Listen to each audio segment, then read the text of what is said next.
Chapter 399. In Hu Yan's eyes, Lu Lang would marry a lot of concubines in the future.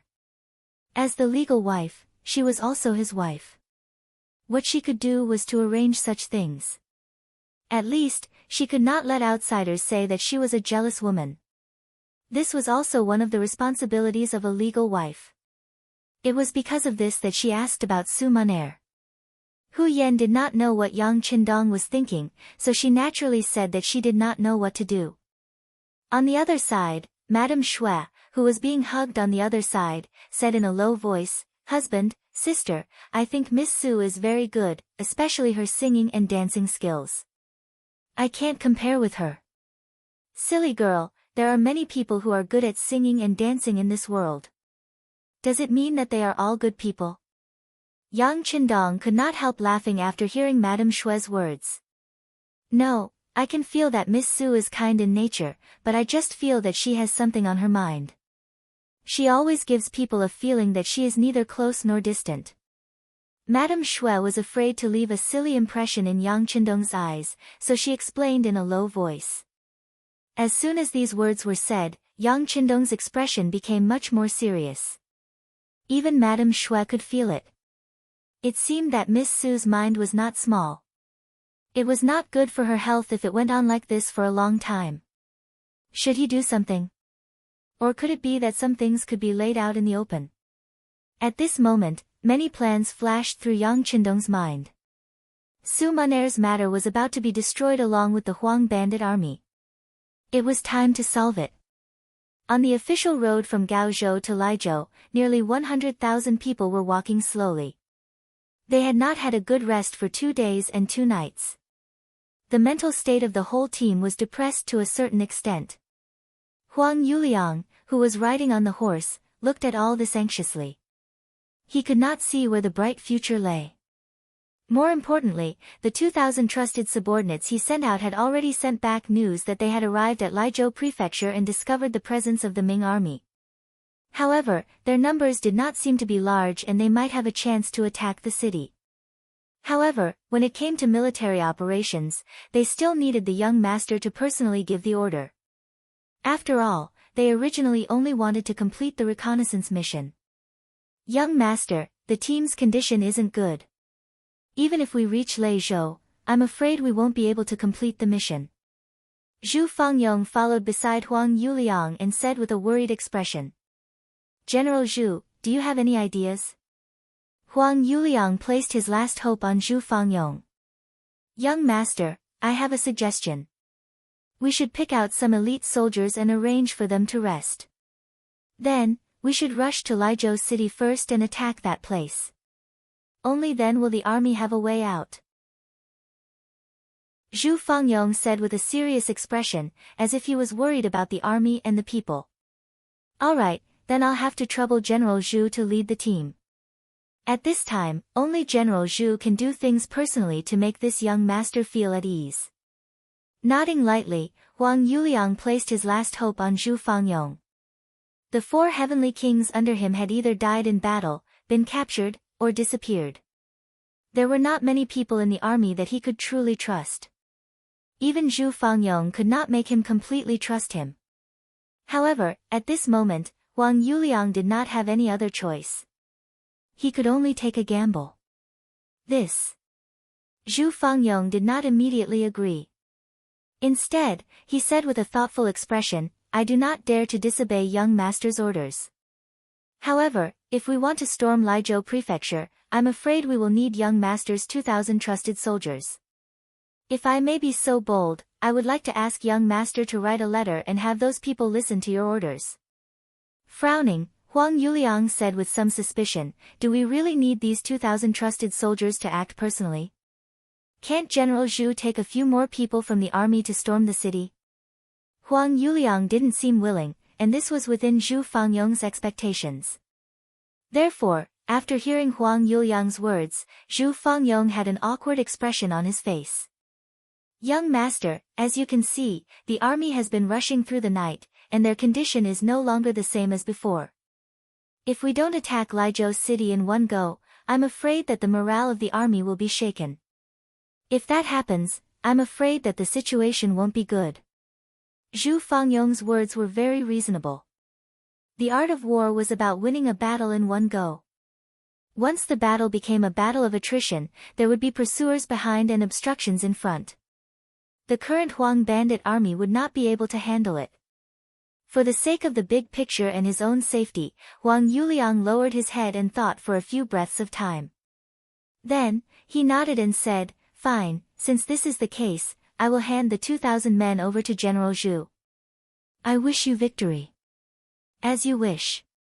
In the following time, Huang Yuliang personally wrote a letter to Zhu Fangyong. This was equivalent to handing over the command of the 2,000 soldiers to Zhu Fangyong. Following which, Zhu Fangyong selected 3,000-strong young men from the 50,000-strong army and rushed towards the Laizhou ahead of everyone else. Young master, General Zhu left. Other than the weapons he carried with him, he did not take any gold or silver. The person in charge of watching Zhu Fangyong came to Huang Yuliang's side and reported in a small voice. Understood. Huang Yuliang's expression clearly relaxed a lot after hearing this news. He was worried that Zhu Fangyong would think of a way to escape when he saw that the situation was not good. However, if he did not take any gold or silver with him, it was unlikely that he would not return. If this was the case, then he could relax a lot. In his heart, he prayed that Zhu Fangyong would successfully take down Laizhou city. This might be his only chance and hope to turn things around. On the second day, the army passed through 5 miles of Gaozhou city. They could already see the tall city walls in the distance. They could also see the sun and moon banners there. However, because the difference in strength between the two sides was too great, General Yu Guang, who was guarding Gaozhou city, did not have the slightest intention of going out to fight. Close to 100,000 people successfully passed through Gaozhou city. Soon after, good news came from the front lines. The letter was personally written by Zhu Fangyong.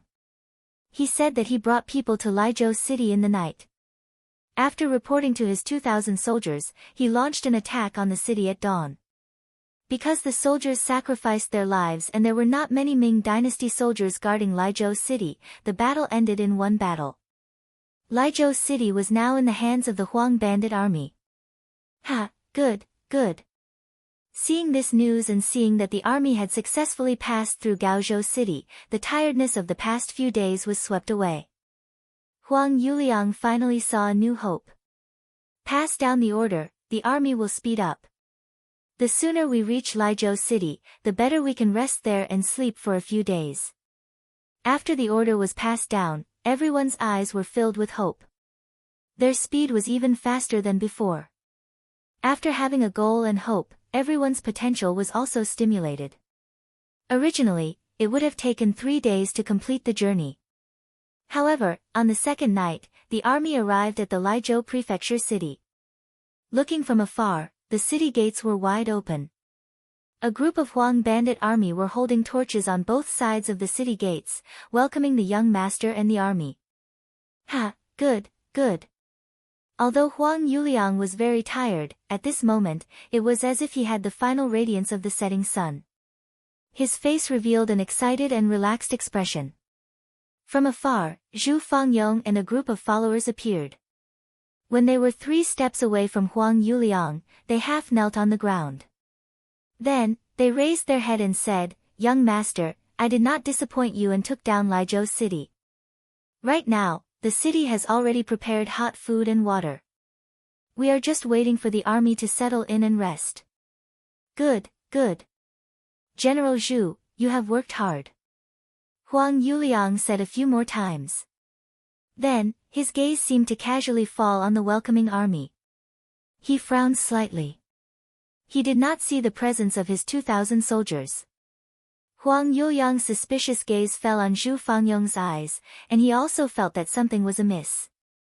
However, before he could speak, the army behind suddenly became chaotic. Then, a scout on a fast horse rushed over. Young master, something bad has happened. The Ming army behind us has suddenly increased their speed. They are now less than 10 li away from us. So fast. We need to enter the city quickly. Men, protect young master as he enters the city. Zhu Fangyong's reaction was extremely fast. He knew that the sixth young master had rushed over with his army. It was time to reel in the net. Without any explanation, he waved his arm. Behind him, people rushed past him and rushed in front of Huang Yuliang. Wait. Huang Yuliang already felt that something was wrong. However, he could not pinpoint what was wrong. Instinctively, he wanted to resist. However, he did not expect that the people who ran to his side only needed to touch his body to make him feel numb. Then, he felt dizzy and fell to the ground. Fortunately, he was discovered and Zhu Fangyong's subordinates caught him in time. Using this opportunity, he shouted, "The young master has fainted from exhaustion. Everyone, listen to my orders. Enter the city quickly." There were pursuers behind them. Entering the city was the safest way. There was no need for Zhu Fangyong to say anything. Everyone was already scrambling to rush into the city. At this moment, these people walked as if they were flying. How could they be tired at all? With everyone's concerted efforts, they finally entered the city when the Ming army was 2 li away from the city. The moment the heavy city gates closed, everyone heaved a sigh of relief. Immediately, many people fell to the ground and slept because they were too tired and relaxed. Some of the people who were barely holding on also entered the houses allocated to them by the city and fell asleep on their beds. A total of 50,000 Huang bandits and 40,000 commoners fell asleep in the Liezhou prefecture. Just as they fell asleep, outside the city, Yang Qindong led 5,000 people into the city. At the same time, the bandit leader Huang Yuliang was led to a large courtyard in the Liezhou prefecture. Chapter 400. When Huang Yuliang could not see the 2,000 soldiers he sent outside the city, he began to have doubts in his heart. It was only because of the battle report from behind that he put down his thoughts and hurried into the city. However, as soon as he entered the city and entered his large courtyard, which was also when he separated from the army, over 100 vigorous men rushed out from all over the courtyard. The dozens of guards around him were quickly killed, and he was also tied up with ropes. Huang Yuliang, whose mouth was gagged and could not speak, was furious. However, with his body tied up, he could only struggle with all his might to express the dissatisfaction in his heart. All of this continued until he was sent to the magistrate's office and saw a young man sitting high above. Beside the young man was Zhu Fangyong, whom he had once given great authority to. Only then was the white cloth in his mouth taken off, and what followed was a torrent of curses. "Zhu Fangyong, this young master has treated you well. How can you do this to me?" After the white cloth was removed, Huang Yuliang's shouts could be heard. After being tortured for so long, how could he still have the strength to shout? "You have treated me well. You can ask yourself, when have you truly trusted me? Bring him in." Facing Huang Yuliang's questioning, Zhu Fangyong's expression did not change, and he shouted outside. Following this shout, a man with a face full of sideburns was quickly brought in. Just like Huang Yuliang, his entire body was also tied up. Upon seeing this person, Huang Yuliang was dumbfounded. Of course, he recognized the person who was tied up. This was the assistant he had secretly arranged by Zhu Fangyong's side. He was also a spy, and his name was Lu Chang. Normally, everything about Zhu Fangyong was secretly reported to him by this person. When Lu Chang appeared, Zhu Fangyong looked at Huang Yuliang and said, "Since you trust me, why did you arrange for someone to secretly monitor me?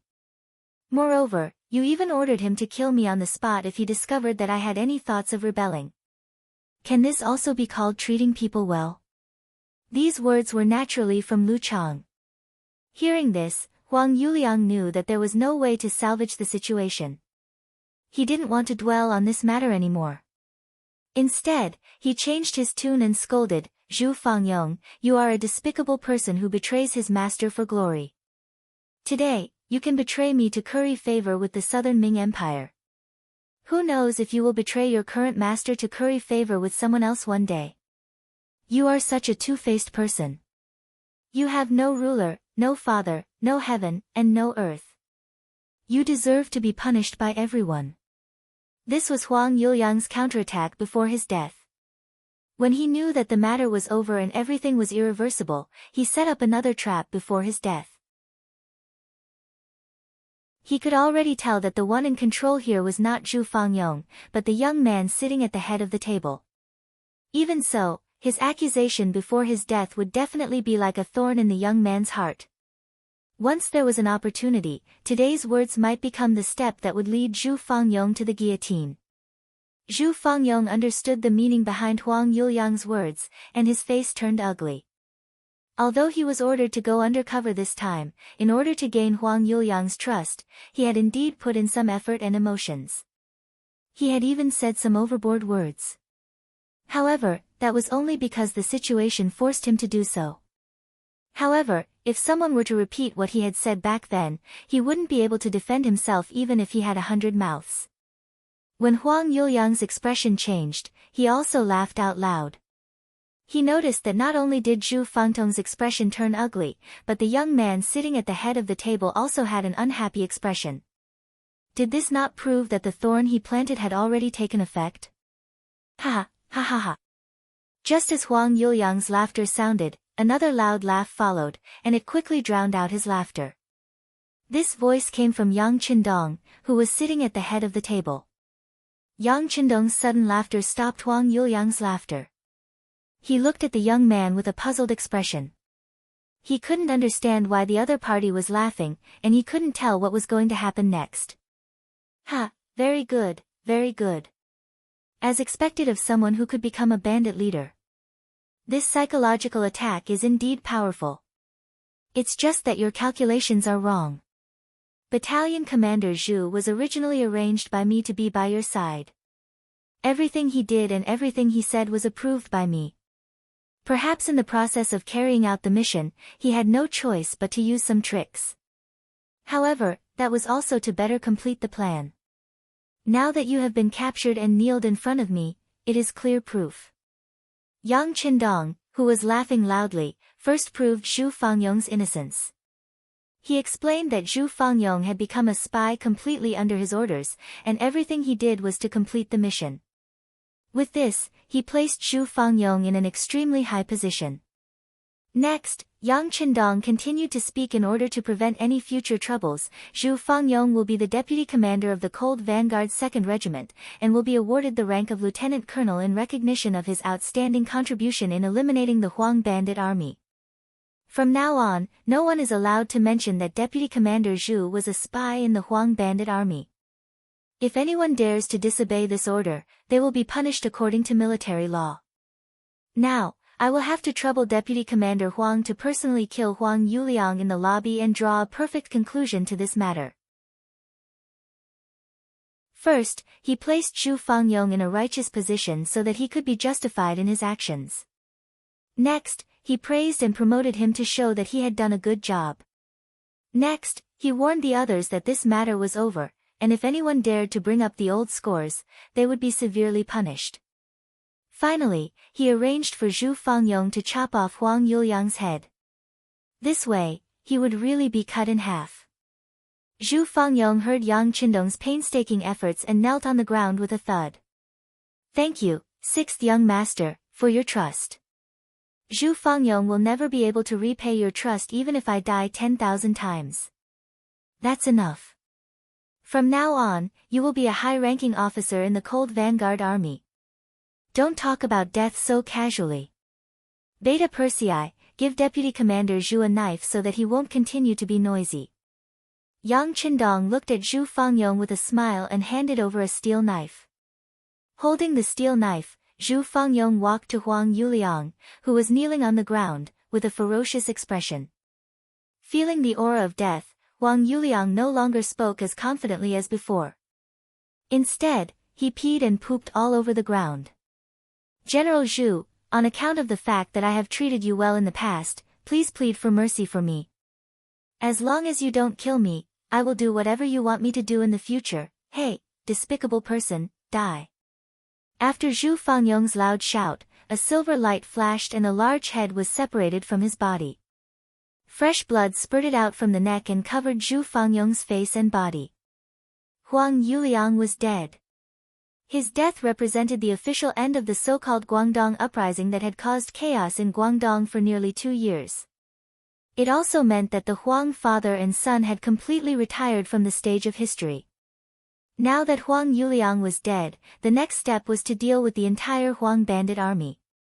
Under the prearranged arrangements, the first thing to do was to bring out the 40,000 people from Wu State Prefecture and leave the city. They didn't even know where they were going. When they woke up from their dreams, they were led out of their homes and brought to the nearby docks. There, a large ship was already waiting for them. The ship naturally belonged to the Yangtze Navy that had been ordered by the 6th Young Master to carry out a mission. The leader was the Navy Division Commander and commander of the 1st Regiment.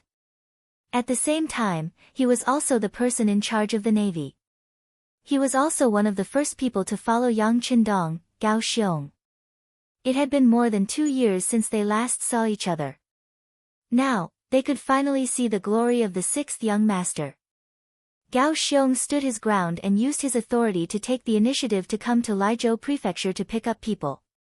Laizhou Prefecture Yamen. When Gao Xiong appeared in front of Yang Qindong, he first gave a standard military salute. Then his knees went soft and he knelt on the ground. Gao Xiong wants to meet the young master. Greetings, young master. Ha, you're already a division commander and in charge of the entire navy. I heard that in this part of the sea, your name Gao Xiong is known by everyone. Even mentioning your name can stop a 3-year-old child from crying. Why are you crying now? The moment he saw Gao Xiong, Yang Qindong's heart was filled with excitement. This little pirate who wanted to find trouble with him but was subdued by him had finally become a general. It really made people sigh and feel gratified. Listening to Yang Qindong talk about his glorious deeds, Gao Xiong couldn't help but cry and smile. He said embarrassedly, "Young master, what I heard were rumors. I don't have that kind of ability. All of this was given to me by the young master. I was just following the orders of the young master." Oh. Don't be arrogant. That's good. Come, get up. Tell me about the situation on Ryukyu Island and what Reiken City is like. Yang Qindong nodded with praise. Gao Xiong was originally a pirate, so he was very familiar with the sea. He was also proficient in naval warfare. He was indeed a talent. However, as the Yangtze Navy continued to expand, there were many people who came to join him every day. Although there weren't many people like him, if he wanted to find them, he could always find some. But no matter how powerful those people were, it was difficult for them to be as loyal as Gao Xiong. It was this kind of loyalty that was hard to come by. The feeling of being supported and raised from a young age was not something that others could compare with. Gao Xiong, who was personally helped up by Yang Qindong, was very excited. Young master, speaking of Little Ryukyu Island, the changes are not small. The fertile land has been mined, and factories have been built in the areas that can't be farmed. The city on the island has been reinforced with cement, and it's very different from before. But none of this can compare to the changes in Reiken City. That is a city that was built by the young master himself. Its old appearance has been replaced with a new one. The roads are straight, the streets are clean, and the city looks brand new. By the way, the rubber trees have been put into use. Factory manager Wan has already made the first batch of electric circuits according to your instructions. He has installed them in the Reiken Palace. When night falls, the place will be as bright as day. Every time this happens, the people of Reiken City will kneel on the ground and shout that it is a miracle. The second batch of boats carrying the rubber trees has already set off. According to factory manager Wan, it won't be long before electricity enters the homes of the people. When that time comes, Reiken City will become a city that never sleeps.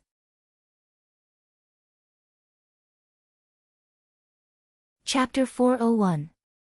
Gao Xiong spoke excitedly, and Yang Qindong listened attentively.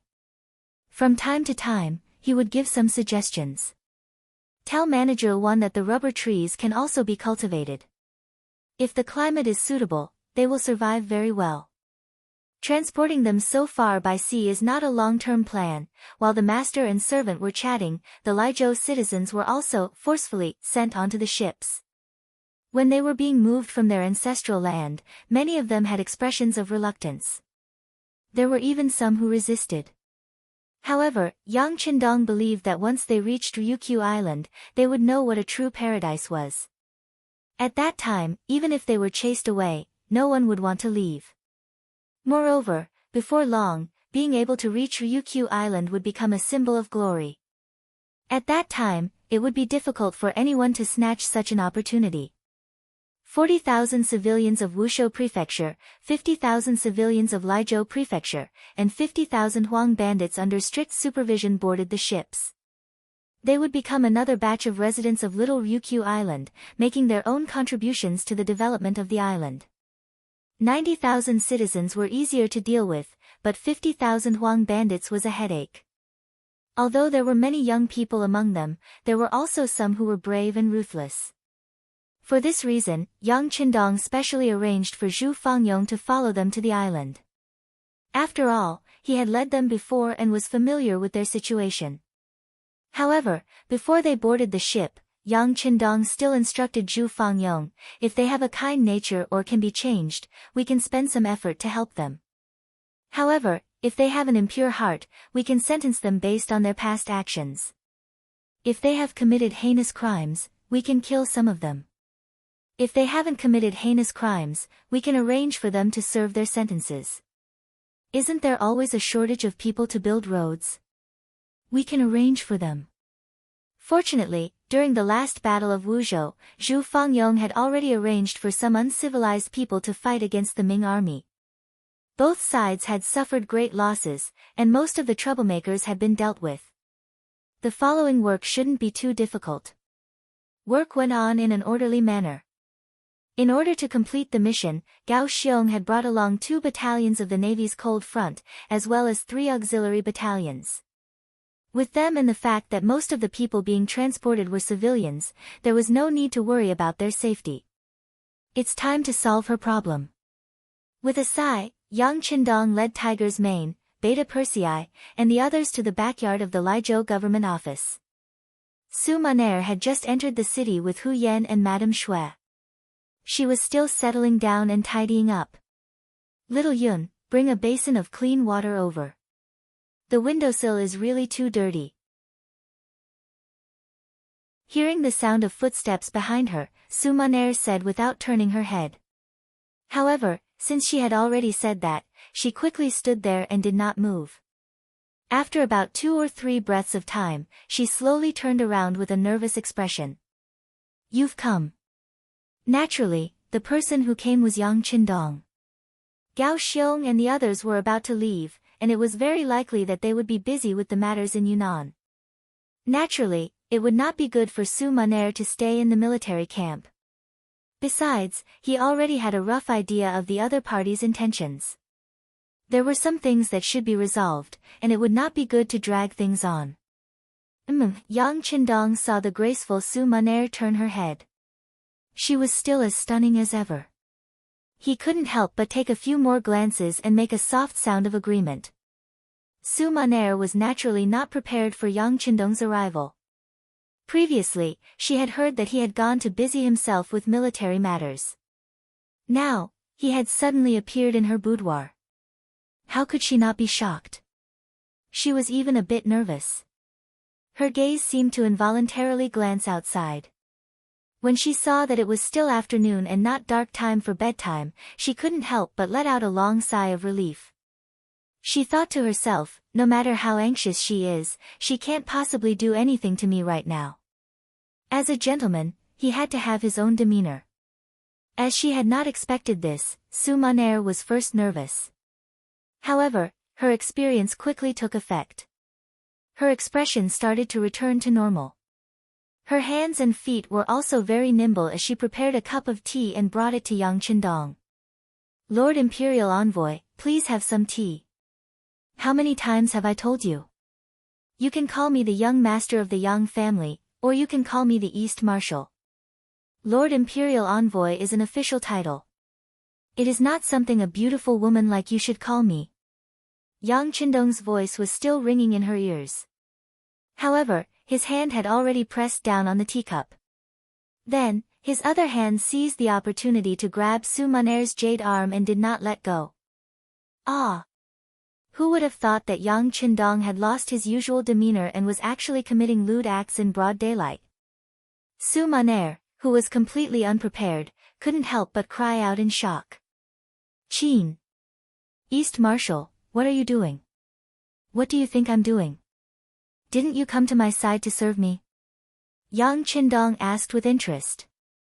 Yes, yes. But why didn't East Marshal have any thoughts about me before? As she struggled, Su Maner also asked the question in her heart. Before? Previously, we dealt with the Huang bandit army together. How could I have such thoughts?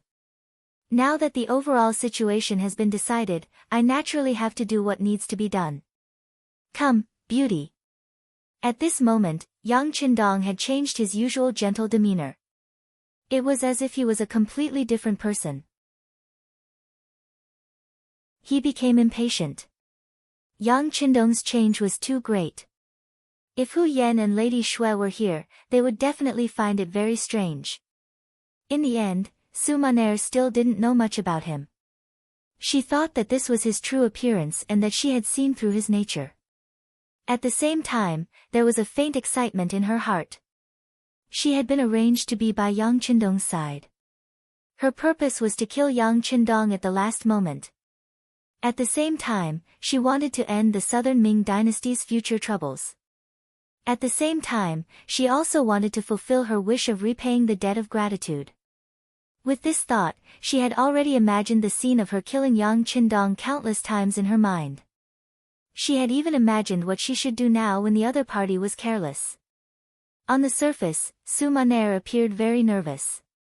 However, she was very excited in her heart. She also changed her usual dignified appearance. First, she revealed a fox-like smile. Then, she said, Dong Shui, don't be anxious. I'm destined to be yours.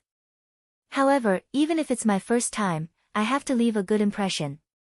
Why don't you give me some time to take a bath? This was already a form of tacit agreement. If it was any other man who heard these words, they would be overjoyed. Towards such a request, there should be nothing wrong with it.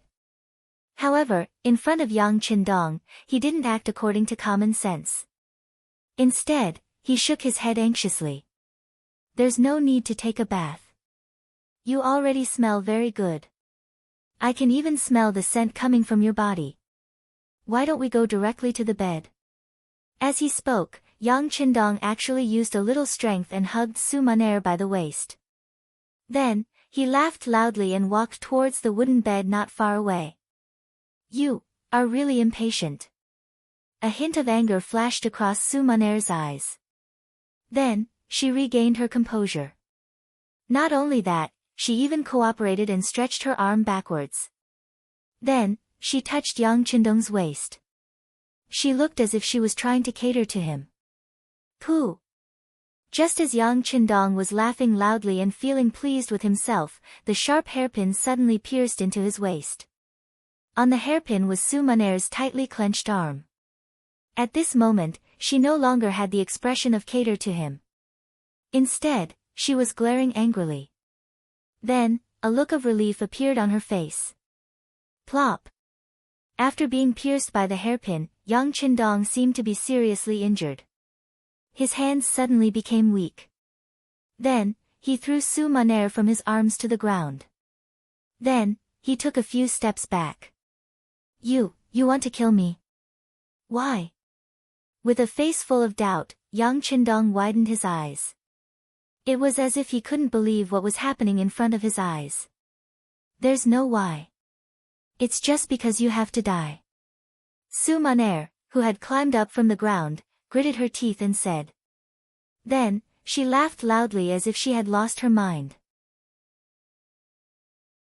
I didn't expect that I would really be able to complete this mission. Ha ha ha. Mission? Who gave you this mission? Could it be Zhu Qizhen from Yingzong? Yang Qindong asked with a forceful tone. When Yang Qindong asked this question, a look of surprise flashed across Su Maner's eyes. However, when she saw the hairpin in her hand, she couldn't help but shake her head and laugh. Forget it. There's poison on my hairpin. It has already entered your body. There's no saving you. Since you're going to die, why do you still need to ask so clearly? It's precisely because I'm going to die that I want to be an understanding ghost. I don't know if you can fulfill my wish.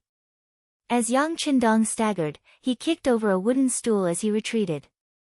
Finally, he steadied himself. Seeing Yang Qindong in such a state, for some reason, a look of pity flashed across Su Maner's eyes. Then, she slowly turned her head away. Her originally beautiful and clear eyes couldn't stop the tears from flowing down. You're crying. You still can't bear to kill me, right? You must have your reasons, right? Yang Qindong, who had noticed this scene, continued to ask questions. Don't ask any more. You're going to die, and I'm going to die too. Why do you still need to be so clear? What's the point? With tears in her eyes, Su Maner, whose voice was choked with sobs, kept shaking her head. Obviously, this was a scene that she really didn't want to face. Of course there's a point. If you have no choice but to kill me, even if I die here, I can give the order not to let others make things difficult for you. In this way, although I'm going to die, you can live. Yang Hodong's tone was weak, but he still had to get to the bottom of this. No. Su Maner, who was crying, shook her head. I have to die. From the moment I got close to you, I was already a dead person. Even if you spare me, others won't let me off either. Why? Yang Qindong was close to roaring. It was as if he had used all the strength in his body to shout this question.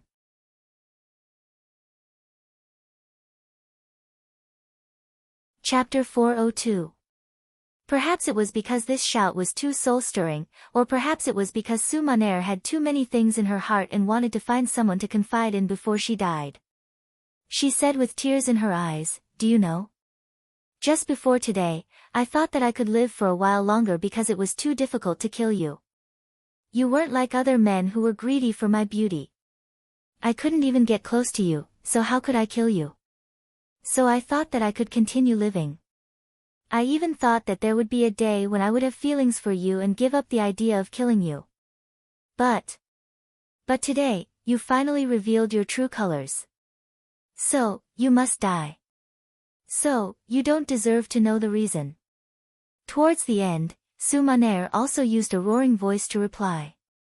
So, you still have a good impression of me. So, you already have feelings for me, right?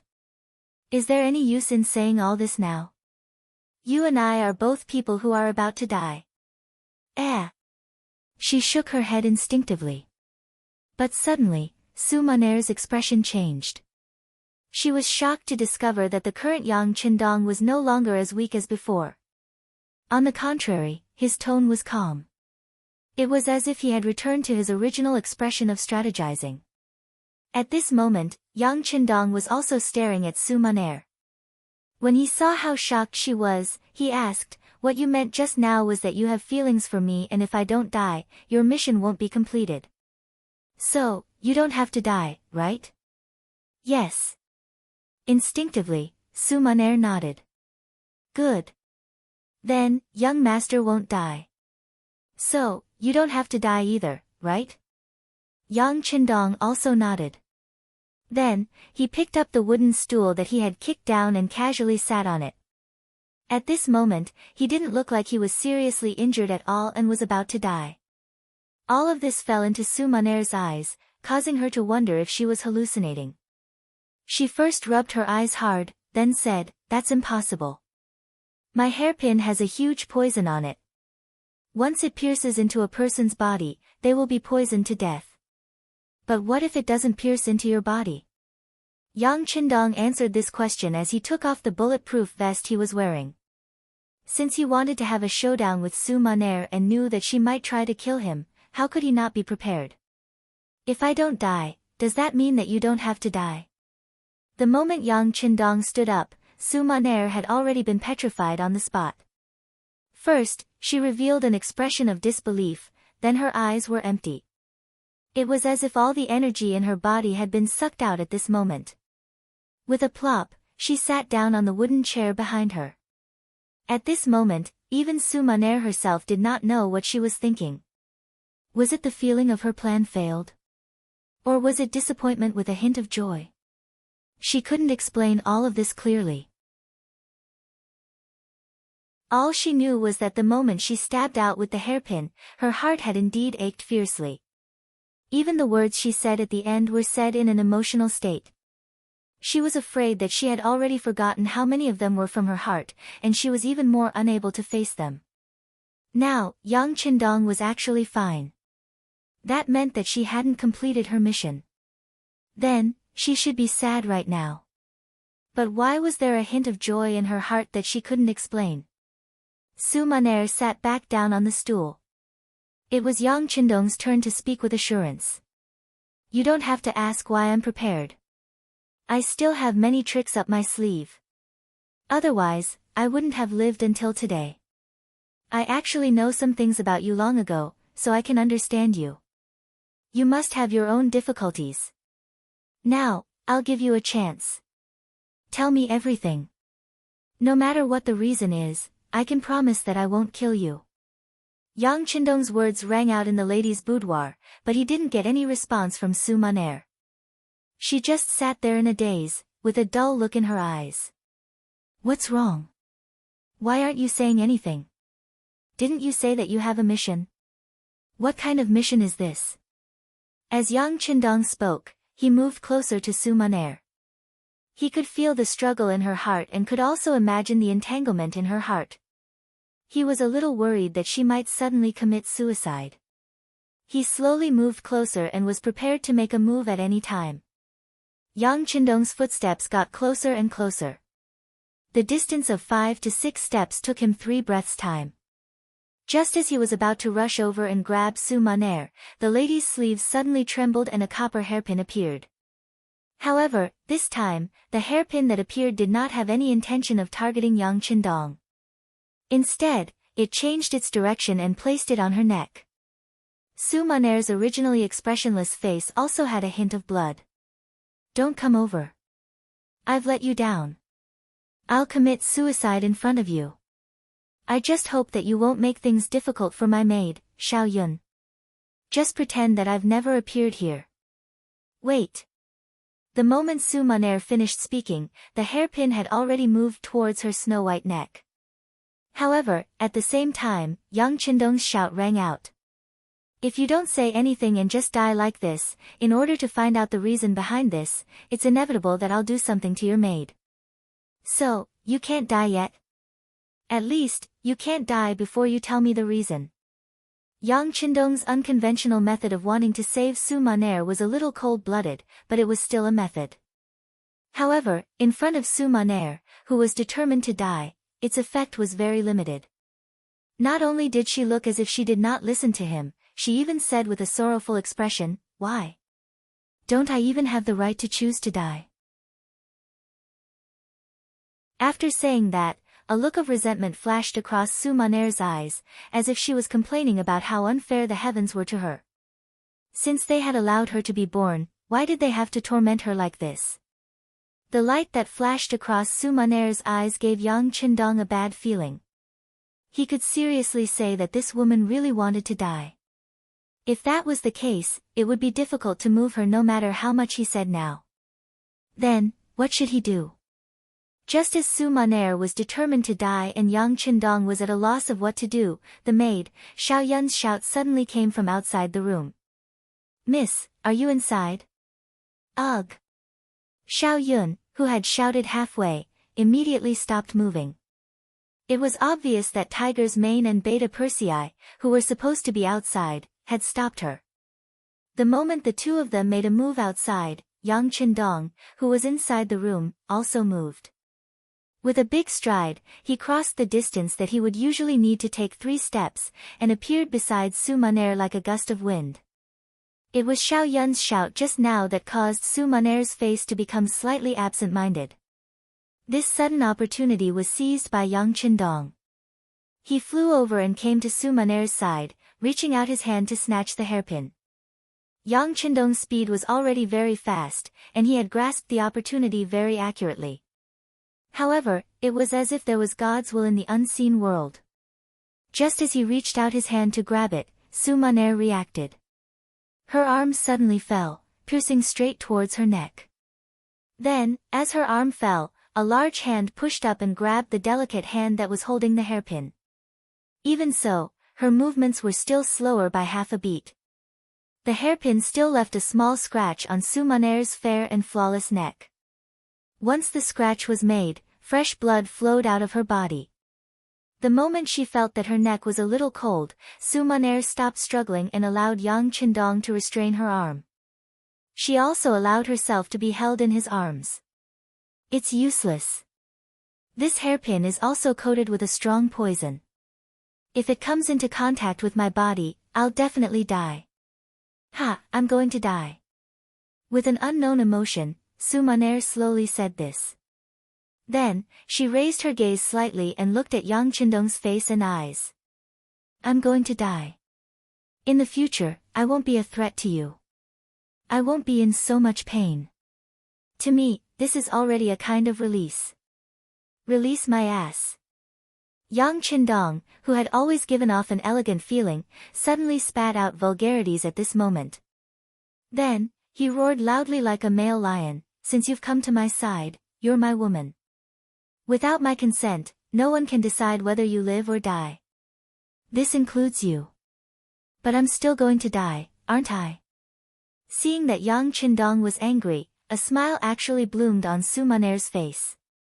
It seemed to be a satisfied smile, but more like a happy smile. I thought that you didn't care about me at all.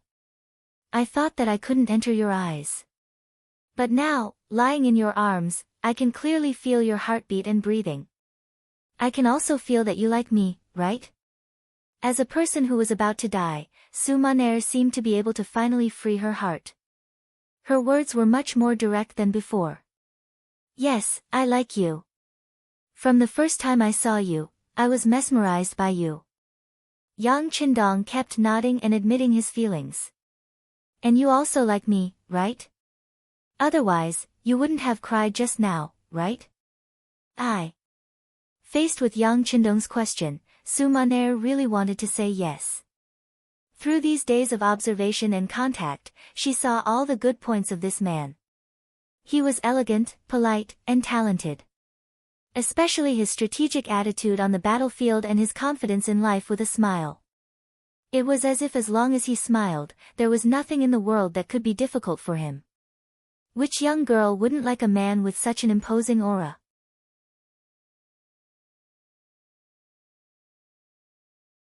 Chapter 403. Other people could like Yang Qindong, but Su Maner could not.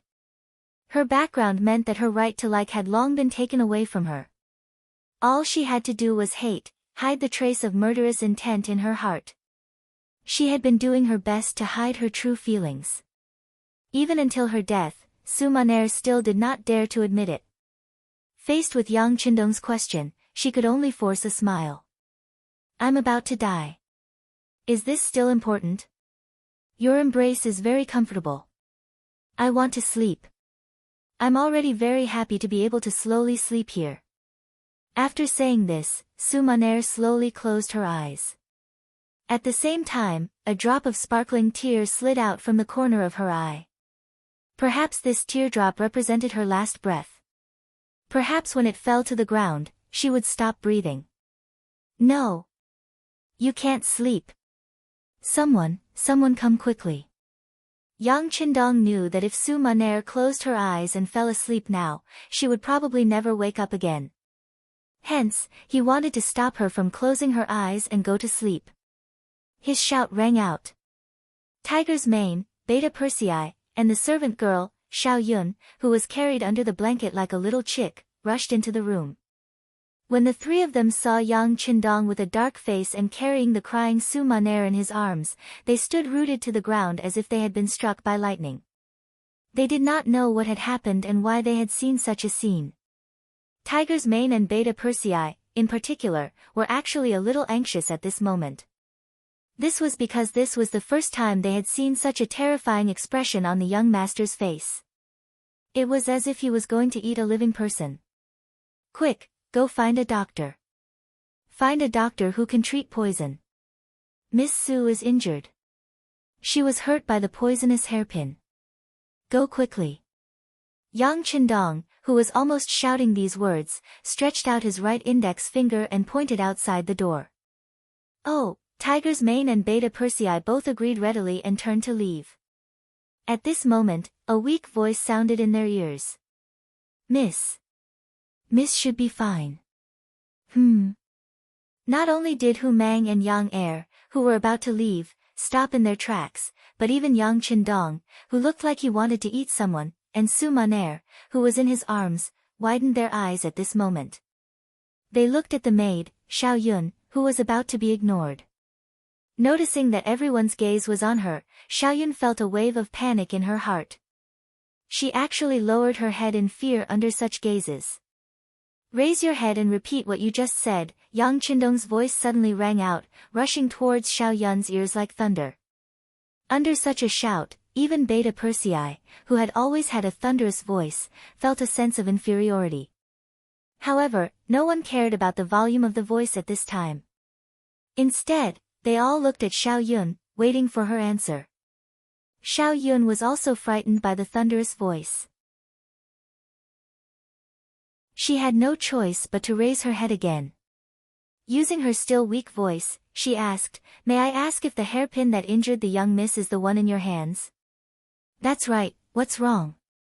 Yang Qindong instinctively responded, then asked in a deep voice. At this time, he didn't notice that his usual confidence had long disappeared. Now, he was just an ordinary man who was swayed by his feelings. Ah! It really is. Then there's no problem. This hairpin is not poisonous. Only that hairpin is poisonous. When she heard Yang Qindong's clear answer, Xiao Yun couldn't help but speak with joy. Not poisonous. How do you know? Yang Qindong still didn't believe her. Su Maner, who was in his arms, had a slight change in her expression, but no one paid attention to her at this time. It's like this, Xiao Yun was honest. She answered whatever Yang Qindong asked and was extremely cooperative. The hairpin that fell on the ground was given to us by someone else. It was already contaminated with a huge poison. The hairpin in your hands is slightly small, but Miss asked me to prepare it. She said that if things didn't work out, she would use this hairpin to commit suicide. But how could I let Miss die? So I agreed, but in reality, I didn't put anything on it. I lied to Miss, I'm sorry. Xiao Yun told the truth intermittently. Then, she lowered her head and grabbed the corner of her clothes timidly. She looked like she had accepted her punishment. Ha! Ha ha ha, good. Good. You lied well, you lied well. After Yang Qindong understood everything, he actually laughed out loud. Then, he lowered his head to look at Su Maner in his arms and said with a smile, You heard it. It's just a small external wound. This kind of wound won't kill anyone. Su Maner, who was in his arms, was blushing at this moment. The moment Xiao Yun said that she wouldn't die, she already had a faint feeling. Now that the truth was out, she didn't know if she should be resentful or glad. Thinking of how she was still hiding in Yang Qindong's arms, looking so delicate and weak, how could she not be ashamed to see others? Su Maner closed her eyes tightly, but her long eyelashes kept blinking. This meant that she was fine now, better than ever. Knowing that Su Maner was fine, Yang Qindong could finally relax and begin to resolve the matter that had happened. Xiao Yun, you said that the hairpin with the poison was given to you by someone. Who is he? Xiao Yun, don't say it. Su Mo, who was in his arms, suddenly interrupted. Then, she was about to stand up with her beautiful eyes. Since she didn't kill Yang Qindong, as long as she took all the blame, it wouldn't have anything to do with anyone else. Su Maner's interruption made Yang Qindong a little angry. After turning his head to glare at her, he saw her stubborn gaze. To be able to become the top courtesan of the Qinhuai River, it wasn't just because of her beautiful appearance. Regardless of whether it was her intelligence or her methods, she was the best of the best. At this moment, even when facing Yang Qindong, she still showed a fearless expression. If one looked carefully, it was as if she was asking for death. Su Maner's fearless expression infuriated Yang Qindong. In a fit of anger, he suddenly bent down and used his mouth to block her lips. Oh! The sudden change made Su Maner, who was originally indifferent to life and death, completely petrified at this moment. She had thought of many outcomes. For example, she would be tortured severely, or she would be sugar-coated with sweet words. She had even thought of Yang Qindong throwing her back to intimidate the noble who secretly ordered her. Or she would be imprisoned forever and spend the rest of her life in darkness and so on. However, she had thought of many outcomes and methods, but she had never thought that Yang Qindong would suddenly kiss her. Moreover, it was in front of the maid, Xiao Yun, Tiger's Mane, and Beta Persei. The etiquette in ancient times was very strict. Even young men and women who liked each other had to scrupulously abide by their duties in public. Once an action like holding hands was seen by others, they would be scolded as a disgrace to culture. Not to mention such an intimate action like kissing. If it wasn't for the fact that she could clearly feel the peculiar feeling, warmth, and even a hint of sweetness from Yang Qindong's lips, Su Maner wouldn't have dared to let such a thing happen before her eyes even if she was beaten to death. Su Maner completely lost her composure from this kiss. Xiao Yun, Tiger's Mane, and Beta Persei, who were watching this scene, also revealed shocked expressions. Then, Tiger's Mane, who was the first to react, turned his head around. The moment Beta Persei turned around, he did not forget to carry Xiao Yun, who was also staring at this scene, over. As a result, there was another round of struggle. Oh! She did not know how long this kiss lasted. Perhaps it was only a breath, or perhaps it was 3 or 4 breaths, or 7 or 8 breaths. It was only when Su Maner felt that she was suffocating that she struggled violently. She pushed Yang Qindong's chest with both hands, wanting to separate the two of them. At this moment, Yang Qindong had completely developed the idea of conquering the other party. Since he had already started and realized that the effect was quite good, at least he was enjoying it. How could he allow the other party to push him away so easily at this moment? The moment Su Maner exerted force, he also increased his strength. He stretched out his arms and hugged her even more tightly. This kiss also deepened. Originally, it was just a kiss between the lips, not a deep one. But this time, Yang Qindong even stuck out his tongue. After a series of flipping, Su Maner, who had no experience in this, was completely subdued. From the initial intense resistance, it turned into limited resistance. After that, there was no resistance, and then there was some cooperation. All of this could be said to be based on instinct. This time, it took even longer. Tiger's Mane and the other two had already left at some point in time. The sky outside seemed to have darkened. A wave of pain came from her body. The two of them had completely become one. Yang Qindong had been at Miss Su's place for an entire afternoon. He did not even appear during dinner. In the backyard, after tidying up, Hu Yan and Madame Shui guessed what had happened while waiting. The two of them looked at each other, and it was hard to tell what had happened. Yang Qindong's excellence could be seen by almost everyone, and he was so young. It was a blessing to marry such a man. It was the beginning of happiness, the source of joy. However, at the same time, there were pros and cons. Marrying such a man was destined to not share alone. Hu Yan and Madame Shui were already prepared for this.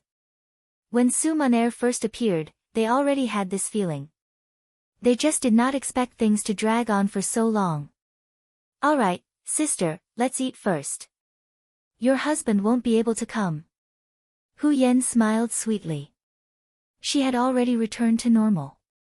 She waved her hand, and the delicacies were immediately placed on the table.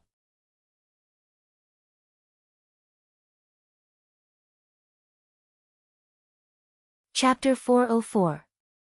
In Su Maner's boudoir, the food was also served. The only difference was that the woman in the room no longer had the strength to eat. At this moment, she was lying in Yang Qindong's arms and being fed mouthful by mouthful. Under Yang Qindong's countless corrections and even punishments, Su Maner finally changed her way of addressing him as husband. At this moment, she was using the new way of addressing him.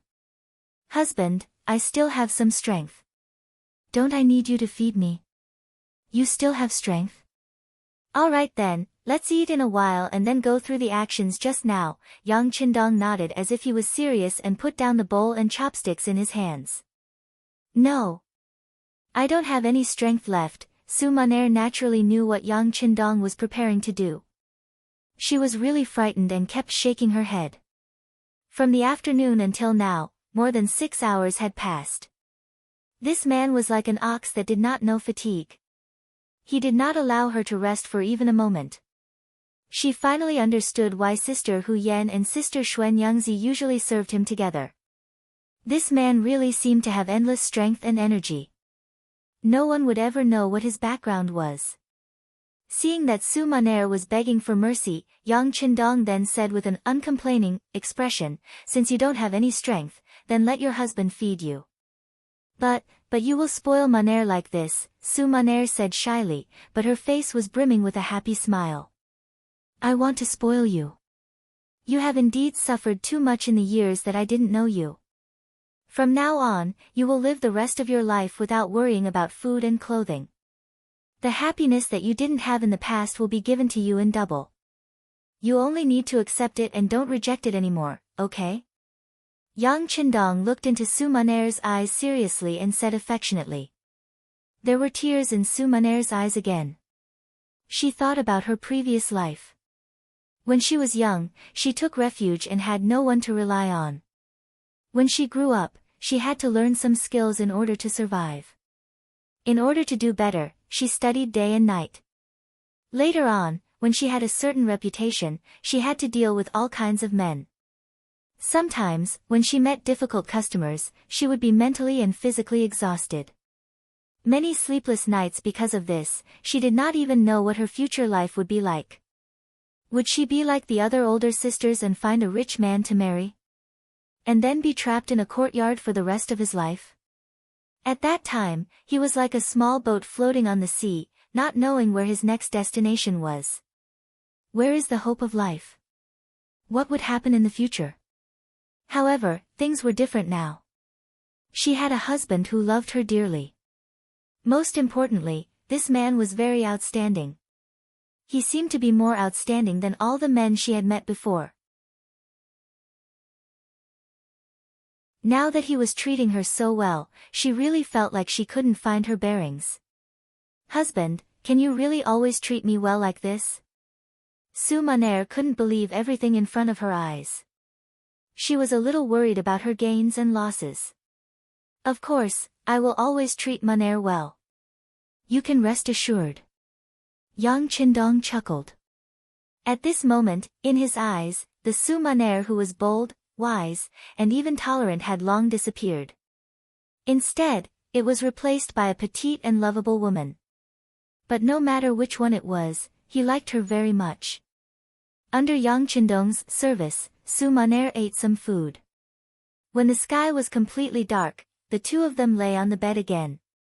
However, this time, the two of them didn't do anything. This was naturally the result of being considerate. Because of this, Su Maner, who felt that Yang Qindong's body had begun to change, said embarrassedly, "Husband, why don't you go look for Sister Hu Yan and Sister Xuan Yangzi? Don't let yourself suffer because of me." "How can it be suffering? I'm willing to be with you. Moreover, this is the first night that the two of us have truly spent together. Of course, I have to accompany you." Maner, don't be embarrassed. Why don't we talk?" Yang Qindong hugged Su Maner in his arms and said softly. Su Maner nodded lightly and moved her head closer to Yang Qindong's arms. She twisted her body slightly and felt that she was in a comfortable position. Then, she opened her mouth and said, "Husband, you said that you know everything about Maner. Is that true? You can say that." Yang Qindong nodded. "I know that you were originally born in a big family. You have a very powerful grandfather called Su Qing. He was once the left assistant minister of the Ministry of Rights in the capital of Nanjing." After Yang Qindong told her everything that he knew, it was Su Maner's turn to talk. Perhaps she was unable to mention these things to others. Now that she could finally open her heart and continue talking, she might as well tell him everything. In the end, without waiting for Yang Qindong to ask, she told him the reason for staying here and the mission clearly. Su Maner's grandfather was Su Qing. When Su Qing was sentenced to death, the Su family became a thing of the past. As the only living bloodline member of the Su family, Su Maner had a wish since she was young, and that was to redress the Su family's reputation. For this goal, she was even willing to give up everything, including her body and her only life. Becoming the #1 courtesan was a method that Su Maner wanted to use to achieve her goal. She wanted to use her beauty to build a network of connections and then use those men who had taken a fancy to her to help her achieve her goal. However, as she came into contact with more and more people, her mind became more and more mature. She realized how naive her thoughts were. Those men might want to curry favor with her and even say some unrealistic sweet nothings in order to become her son-in-law. However, all of these were just words for the sake of words. When she really asked them to do it, all of them retreated. Most of the time, before Su Maner could say anything, she would just say that there was a high-ranking official in the imperial court who was spying on her. This person was also very favored by the emperor and was one of the most important officials. She didn't want to become a canary raised by this person and wanted freedom. At that time, those so-called wealthy guests would all reveal their timid faces. Su Maner was indeed very beautiful and extremely beautiful. She also had a unique and attractive temperament that made countless men unable to stop looking at her. However, this did not mean that they could really sacrifice everything, including their lives, for this woman. Putting aside whether they had the guts or not, such an important official was not someone that those young master, who only relied on their family to have a respectable status, could act brazenly. These people all retreated. They either did not want to get close to her in the future or said that they wanted to help but were unable to do so. In short, under all kinds of excuses, Su Maner was disappointed again and again. Until one day, she finally saw through it. If she wanted to take revenge, it was completely useless to just look for those grand guests who liked her. Because of this, she started to feel discouraged. She even had the thought of leaving this place and finding a place where there was no one to live out her life alone. Suddenly, a group of mysterious people appeared and brought her to a completely unfamiliar place. Su Maner, who thought that she had been kidnapped, once thought of committing suicide to keep her chastity. The other party's leader suddenly said, "Do you want to die? Don't you want to take revenge for Su Qing?" With just one sentence, Su Maner's will to die disappeared. Then, there was a deal to complete the mission and redress the Su family's name. Who is this person? Is it Ingzong? When Yang Qindong heard this, a cold glint flashed across his eyes. Anyone who wanted to take his life would have to be prepared to be killed by him instead. No. Out of Yang Qindong's expectations, Su Maner shook her head and denied his idea. With their current relationship, Su Maner naturally would not lie to Yang Qindong. Therefore, when she said no, the sixth young master, who believed that he could see through everything, was a little surprised. Then who could it be? Could it be that it has nothing to do with Ingzong? Yang Qindong still said with some disbelief. It was not that he did not believe Su Maner, but because he believed in his own judgment. There is some connection. At least Ingzong sent someone here before. I can see that he has taken a fancy to me and wants to take me in. But ever since that person came to talk to me, the emperor did not send anyone here. I don't know if this counts as a connection. Su Maner was very smart. From this action, she managed to deduce a clue related to Ingzong Zhu Qizhen. And, in that case, there is indeed some connection. At least it proves that he should know about this matter. That's right, you haven't found him yet. Who is that person? I don't think his position is too low. Otherwise, you wouldn't believe that he can redress your Su family's name. Yang Qindong nodded. He agreed with Su Maner's deduction, but he was very curious about the identity of the person who took the initiative to speak up. Without making Yang Qindong wait for long, Su Maner opened her cherry lips and said, "He is Menda." Menda, commander of the embroidered uniform guards. After Yang Qindong heard the name, he immediately said this person's official position. That's right. Su Maner was not surprised at all. Yang Qindong could be so highly regarded. If he even knew about Menda, she would feel that it was strange. Menda, commander of the Southern Ming embroidered uniform guards. It was just a third-rank official position. And when this embroidered uniform guards was mentioned, everyone's first reaction would probably be that they were arrogant and domineering. In reality, the embroidered uniform guards did indeed have a lot of power. The embroidered uniform guards wore tuxedos and had embroidered spring swords at their waists. A sentence like, "Embroidered uniform guards are handling a case, pedestrians should give way," would probably scare many people. But how powerful was this arrogant commander of the embroidered uniform guards? First of all, in terms of official position, the commander of the embroidered uniform guards was only a third-rank official. His official position was not that high. However, the power of the commander of the embroidered uniform guards was through the roof. It was said that Zhu Yuanzhang was a pure peasant. Because his background was too lowly, he was always afraid that others would not accept him and want to rebel against him. Hence, he established the embroidered uniform guards. The embroidered uniform guards also became an extremely sharp sword in the hands of the emperor. The embroidered uniform guards directly received orders from the emperor. Other than the emperor, they could disobey anyone else's orders.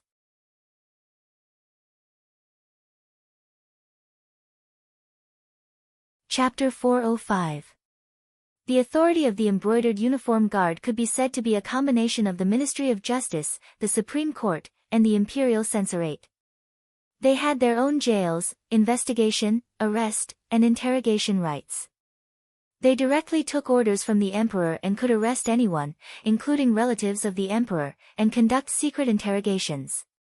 No matter if you were a prime minister or a king, as long as you were targeted by the embroidered uniform guard, they would have all sorts of methods to destroy your family. At the start of the Ming dynasty, Zhu Yuanzhang's prime minister, Hu Weiyong, was extremely powerful, which made Zhu Yuanzhang wary of him. And the mission of pulling out this nail fell on the shoulders of the first commander of the embroidered uniform guards, Mao Xiang. Mao Xiang, as the commander of the embroidered uniform guards, was also very iron-blooded. He thoroughly investigated Hu Weiyong's case, which involved tens of thousands of people and had a huge impact. Unfortunately, after Mao Xiang completed Hu Weiyong's case, Zhu Yuanzhang killed him to appease the public. As Mao Xiang's successor, the second commander of the embroidered uniform guard, Jiang Xian, also did an earth-shattering case, which was the case of Blue Jade. Unfortunately, he followed in the footsteps of his predecessor and was executed by Zhu Yuanzhang after the Blue Jade case. The commander of the embroidered uniform guard had the North and South guards under him. The North and South guards had 5 guards under them, and the commanders were called Qianhu, Baihu, Zongqi, and Xiaoqi. Normal soldiers were called lieutenants and strongmen. The embroidered uniform guard usually had around 1,000 soldiers, and at its peak, there were around 60,000 of them. In the history of the Ming dynasty, the embroidered uniform guard was something that the officials of the imperial court feared. They were afraid that if they said something wrong, they would be locked up in the embroidered uniform guard's jails. The embroidered uniform guard could be said to be the emperor's killing weapon, and the birth of this organization itself was crowned with glory. To a certain extent, they represented the emperor in handling cases, and their power was evident. Furthermore, the embroidered uniform guard had a complete judicial system and intelligence system, and it was simply heaven-defying. It was because the embroidered uniform guard had too much power that it became something that some people feared. Naturally, it also became something that some people wanted. When Wang Zhen was still alive, he had stretched his hand into the embroidered uniform guard and asked them to handle many personal matters for him. Because of this, this organization became impure. Everyone wanted to arrange people here, and it was far less powerful than it was at the beginning of the Ming dynasty. At the very least, Yang Qindong wasn't afraid of this department. In fact, he had been an official in the Imperial Secret Service before. However, to many officials and commoners, the embroidered uniform guards were still a lofty existence. In their eyes, they were omnipotent. For example, Su Maner had always thought that the embroidered uniform guards were very powerful. Now, the commander of the brocade guards had found him and said that as long as he killed Yang Qindong at the crucial moment, he would send people to reinvestigate the Su family's case and redress their innocence. She believed him and appeared in Yang Qindong's line of sight. He's courting death. When he heard the name Menda, Yang Qindong didn't panic at all. He was even afraid. Instead, he was filled with anger and killing intent. Since this person wanted to jump out of the stage, he better not let himself touch him. Otherwise, he would definitely chop off his head and kick it like a ball. Oh right, does Guaning know your mission? He probably doesn't know. I told the public that I came here because I admire my husband's talent and took the initiative to come. He's only temporarily protecting me. Su Maner shook her head and explained her analysis. Hearing this, Yang Qindong nodded in agreement. Since it was a secret, the fewer people who knew, the better. It was normal for Guaning, who was only a 5th-rank official, to not know about this. Since Guaning didn't know, Kuang Yi probably didn't know either. Otherwise, he, who knew how powerful he was, wouldn't send his trusted aide to send him up. Wouldn't that be handing over his weakness to others? Only a fool would do such a thing. After knowing that Kuang Yi had nothing to do with this, Yang Qindong felt a little better.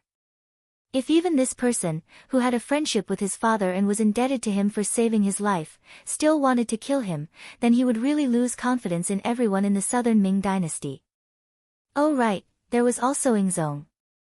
Obviously, he was a little conflicted about this matter. Perhaps he was also afraid of him, which was why he chose to ignore this matter. It would be best if he killed him, but it didn't matter if he couldn't kill him. That was why he didn't appear. Otherwise, if even the emperor appeared and gave a promise, Su Maner wouldn't have waited until now to take action. She would have taken the initiative to attack long ago. After finally knowing who the mastermind was, Yang Qindong felt much more relaxed. He hugged Su Maner's body tightly. Maner, only Tiger's Mane, Beta Persei, and your maid, Xiao Yun, know about what happened today. Just treat everything as a dream. No one will mention what happened today in the future. You can just stay by my side with peace of mind. When the time is right, I will give you a status and marry you. How about that? As for the Su family's injustice, since you are my woman, then I am also the son-in-law of the Su family. Leave this matter to your husband. I will definitely give you a satisfactory explanation. How about that? Husband. Su Maner started crying again. She was still moved to tears. This kind of thinking of her in all aspects melted Su Maner's heart. She didn't know why, but she actually said, Husband, you're still thinking about it, right? Why don't you let me serve you? Oh. You still have the strength. Yang Qindong said in surprise. Not long after, the sound of spring echoed in the boudoir again. Su Maner had become one of the 6th young master's women. This matter had become a secret for the time being. Only the 2 madams, Tiger's Mane, Beta Persei and the first guard team knew about it. The reason why it hadn't been made public was that Yang Qindong wanted to numb his opponents. Yang Xie still needed a large number of people and military strength to continue developing. Before they met the conditions, they couldn't fall out with the Ming dynasty for the time being. Because of this matter, Hu Yan and Lady Shui had both comforted Su Maner. They said that their husband seemed to be able to go anywhere in the world, but in reality, there were too many restrictions. Even in the southern Ming dynasty's capital, there were still 2 madams. Their husband had to take care of all of this. Su Maner's matter could only be suppressed for now. This was also because Yang Qindong only told Hu Yan and Lady Shui that Su Maner was sent by the southern Ming emperor to spy on him. It was only because of love that she chose to tell him everything. He didn't say anything about Su Maner's actions because he didn't want the madams to have any knot in their hearts. Su Maner's first thought was to redress the Su family's reputation. As for other matters, she didn't care. As long as Yang Qindong treated her well, everything would be fine. Su Maner's matter had been temporarily resolved. If the Su family's matter wanted to be resolved, they needed an opportunity. They couldn't be too hasty. The first thing they had to resolve was the matter in front of them. After Laizhou Prefecture became an empty city, Yang Qindong ordered a large fire to burn down more than half of the place. To the outside world, it was said that it was done by the remnants of the Huang bandit army. This way, many facts could be covered up. For example, the disappearance of a large number of people could be considered an explanation. After the fire in Laizhou, the people who should have left had to leave. On a flat beach near the sea, Yang Qindong personally sent everyone off. Among them were Su Maner and her maid, Xiao Yun. Since the Huang bandit army had been destroyed, logically speaking, Su Maner should have taken action. However, now that Yang Qindong was fine, this woman had to disappear. At the very least, she had to make sure that Menda couldn't find her. Based on the embroidered uniform guard's way of doing things, it didn't seem safe to leave her anywhere. In the end, they decided to send her to Qiqian City. In Yang Qindong's words, it was to let her go there to relax. In addition, she could better display her abilities and capture the Qiqian City military's song and dance troupe. This was an outstanding troupe that served the army. If used well, it would be of great use outside of the war. Just based on this, it was worthy of Yang Qindong's attention. To Su Maner, it was a little cruel to be separated after just being together. However, she also knew that regardless of whether it was her own matter or her husband's matter, they were all important matters. In comparison, her small matter was nothing. Su Maner agreed. She didn't cry or make a fuss. She only gave Yang Qindong a long kiss in front of Hu Yan and Lady Shui. This was also a way to declare her sovereignty, telling them that she had truly become Yang Qindong's woman. Gao Xiong and Zhu Fangyong left by boat. Yang Qindong didn't go with them to Ryukyu Island. Although he had always wanted to see the changes there, he didn't do so in the end. He knew very well that his mission hadn't been completed. Although the Huang bandit army had been eliminated, Yu Yan and Yu Lai were responsible for the Yunnan incident. Because the Great Ming dynasty was now divided into the Northern Ming dynasty and the Southern Ming dynasty, many changes had occurred that were different from history. Yang Qindong wanted to interfere in Yunnan's matter and had to do so. However, there was a big difference between being asked for help and taking the initiative to help. If he was too proactive, it would inevitably make people think that he had other thoughts. This would be extremely disadvantageous for what was to come. What he needed to do now was wait.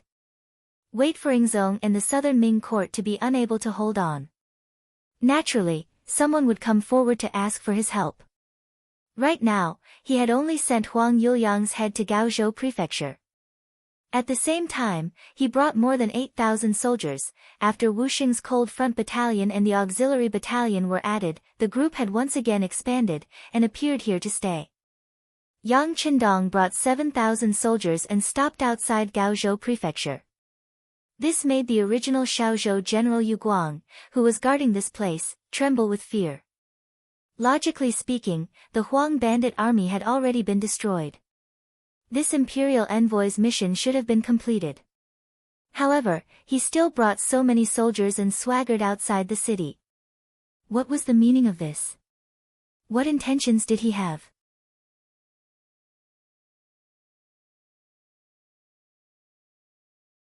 Chapter 406. If it was anyone else who dared to do this, Yu Guang would still dare to bring his troops to question them, even though he didn't have many soldiers. However, when the person he was facing was Yang Qindong, he didn't have any thoughts of questioning him. Perhaps in his eyes, as long as the other party didn't find trouble with him, he would be lucky. As for questioning him, forget it. He still wanted to live for a few more days. He couldn't do anything to Yang Qindong, so Yu Guang reported the matter to Guanning and Ma Wei in Wuzhou.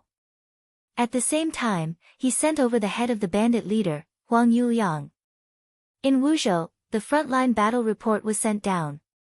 The Huang bandit army was destroyed and the bandit leader, Huang Yuliang, was beheaded. All of this was placed in front of Guanning and Ma Wei, making them extremely excited.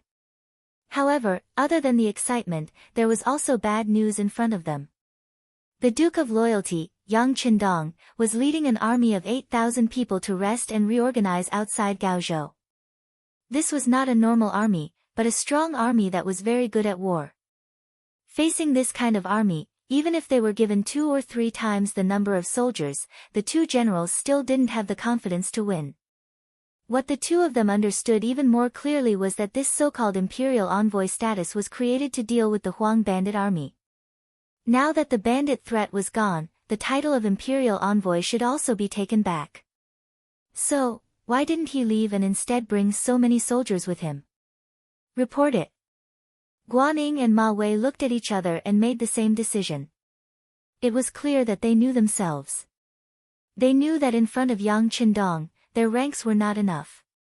Since this was the case, they could only hand over the conflict. As for what the emperor and the court decided, they only needed to obey in the future. Outside Gaozhou, Yang Qindong was indeed resting and reorganizing the army. Hundreds of thousands of Huang bandit army were destroyed. There were many people who contributed in the war, so now was the time to reward them one by one. Leng Feng contributed, so those who should be promoted were promoted, and those who should be rewarded were rewarded. Using this trip to Kaohsiung, they also brought many military medals. Now, they could all be given out. After the auxiliary soldiers had performed meritorious deeds, their loyalty and culture were no longer a problem, and they were directly promoted to the Cold Vanguard. In a short period of time, the Cold Vanguard's 2nd Regiment, which originally only had 1,000 people, had grown to 1,300 people. Each of the 3 battalions under his command also had 4 companies instead of 3. Don't underestimate these 300 people who had just become the Cold Vanguard. Their individual qualities were already very strong, and most of them were old auxiliary soldiers from Crimson City. Some of them had already met the requirements to enter the Cold Front, but they had not gone through the final test.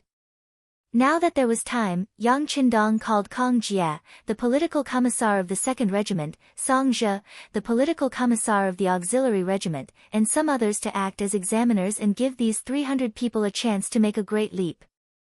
Temporary auxiliary soldiers, those who had made military contributions and had good personal military qualities, would naturally become official auxiliary soldiers. The auxiliary army also rose from the original 2,000 to 3,000. Leng Feng had 1,300 men and 3,000 auxiliary soldiers. The rest were the temporary auxiliary soldiers that had just joined the Yellow Bandits' army. They also had the largest number of people, reaching close to 4,000. More specifically, the 2nd Regiment of the Cold Vanguard had 3 battalions, each with 4 companies. Each company had 100 people, which was a total of 1,200 people. Adding on the 100 people directly under the regiment, there were a total of 1,200 people. The auxiliary army had 9 normal battalions, each with 3 companies and a company of 100 people, which was a total of 2,200 people.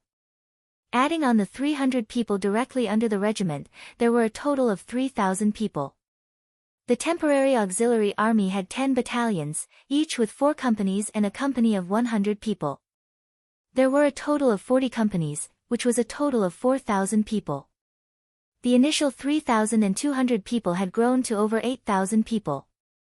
Their overall strength had more than doubled. This was the growth rate of an army in a state of war. War was the best way for soldiers to advance, and at the same time, it was the best whetstone for an army that had been through hundreds of battles. The rest and reorganization work was still ongoing. After all, with so many new battalions and platoons, there was a need for suitable officers to take up their positions. How were these people's individual strengths? Did they have the ability to command? Were they able to unite their comrades? How was their loyalty? They had to be tested one by one. While the Yang family army was reorganizing, the southern Ming capital's royal palace in Nanjing was also bustling with activity. The chaos in Guangdong had been resolved. The Huang bandit army had been destroyed, and the head of the bandit Huang Yuliang had been beheaded. The head had already been sent to the Ministry of War for verification. Logically speaking, this should have been good news. The southern Ming dynasty had not been established for long, and its internal affairs had not been completely stabilized. However, there were two huge wars in succession, causing the treasury, which was not full to begin with, to become much emptier. For this matter, Empress Qian had already begun to live frugally in the imperial harem. Although the effect was not great, it represented a signal that even the imperial family was living frugally. These officials naturally had to do something, and by following their example, they could save some money. With one less person on both sides, the southern Ming dynasty should be relieved. However, because of the news that Yang Qindong had stayed outside Gaozhou's prefectural city to rest and reorganize, all of the officials, including Zhu Qizhen, could not remain calm. If the Huang bandit army was a poisonous snake that was very clingy and could even injure people, then Yang Qindong was a fierce tiger that had come down the mountain. The danger he posed was far greater than the former. Such a ferocious tiger did not immediately return to the mountain after eliminating the poisonous snake. Instead, it stayed behind. This inevitably made people wonder if this move was an act of inviting trouble to oneself. If this troop did what Huang Yuliang did previously, it was likely that with the current military strength of the southern Ming Empire, it would be difficult to restrain them. If that was the case, wouldn't the country's foundation be shaken? Minister Kuang, although you did it out of kindness and put in a lot of effort for this matter, now that that person has come and is not leaving, how do you explain this? The first person to make things difficult for Minister Kuang Yi was the Minister of Rights, Liu De. His brother-in-law had lost all faith in Hangzhou, and at that time, it was Kuang Yi who had upheld justice. Although his brother-in-law was in the wrong, and Kuang Yi had explained it afterward, on the surface, Liu De had not pursued the matter. However, could what had happened really be forgotten? He did not speak because the conditions were not right. Now that he had the opportunity, why would he be polite? The spearhead of the attack was pointed directly at him. Following Liu De's words, Imperial Censor Shang Lu also stood up to point out Kuang Ye's faults. This subject impeaches Minister of War Kuang Yi for failing to recognize the talents of others. The officials he recommended to the Ministry of War are not qualified for their current positions. Among them are. Shang Lu opened his mouth and read out a bunch of names. Some of them were generals who had lost in the Battle of Yunnan, and some were newly promoted after the reorganization of the various guards. However, some were young generals who lacked experience. Because of the rebellion, the importance of the Ministry of War was fully displayed. As the boat rose, Kuang Ye's power also increased. Many yamens had to obey his orders unconditionally. With more power came more responsibility. There were more things to manage, and more things to do. Naturally, there were more people to offend. Originally, the existence of the 6 ministries was a place of checks and balances. Even if some departments had more power, it would be limited. However, when the Ministry of War held great power and was above the other 5 ministries, it was natural that it would arouse public anger. As the imperial censor, Shang Lu had already received a lot of criticism from officials. He did not say it before because of the 2 rebellions and did not have the energy to deal with internal governance. However, things were different now.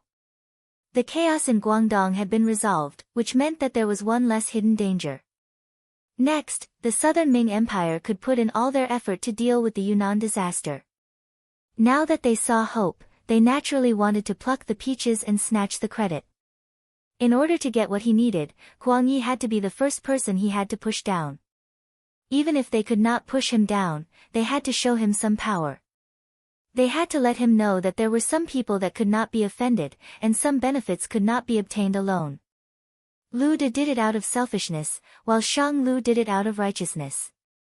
However, no matter what, the spearhead was pointed at this old minister of war.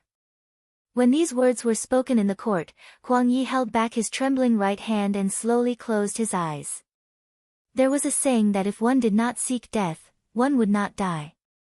Similarly, if one did not do anything, there would be no problems. Guang Yi, who wholeheartedly served the country, was close to 70 years old. He had been in charge of the Ministry of War for decades and was very proficient in this. It was because of this that he found that many people were incompetent, which greatly affected the development of the Nanming army. As such, he punished some of the generals who were paid without pay and reported fake achievements and replaced them with a group of young generals, hoping that they could change the current Nanming military affairs. This was naturally correct, but it would also affect some people who held real power. It was equivalent to touching the cake in their hands. Just ask. Which general who was paid without pay and reported fake achievements did not have anyone behind him? Even if he did not have a backer in the beginning, once he had money, he would go to the capital to find a backer and find a so-called escape route for himself. The so-called running official was not a specialty of any dynasty, but it had existed since ancient times. As such, Guang Yi's actions were equivalent to touching a lot of benefits. Right now, only Lu De and Shang Lu stood up. This was already giving him a lot of face. This was also because he did not go overboard when he made his move. Otherwise, according to his intentions, 80% of the generals in the various guard stations would have to be replaced. If that was the case, he would really incite public anger. This time, there would not be only two people who stood out to criticize him. Guang Yi slowly closed his eyes. He felt some sorrow in his heart, but he quickly opened his eyes again. Then, with a plop, he knelt on the ground.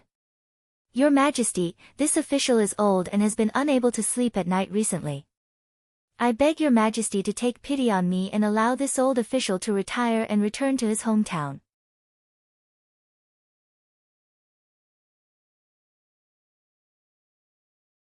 Chapter 407. Guang Yi fought back against the accusation. He didn't try to explain himself, nor did he try to claim credit for himself. Instead, he simply said, I quit. I don't want to serve you anymore. Zhu Qizhen, who sat on the golden dragon throne, watched all of this in silence. After the Tumu incident, Zhu Qizhen's mind had matured greatly. At least, he could see the current situation clearly.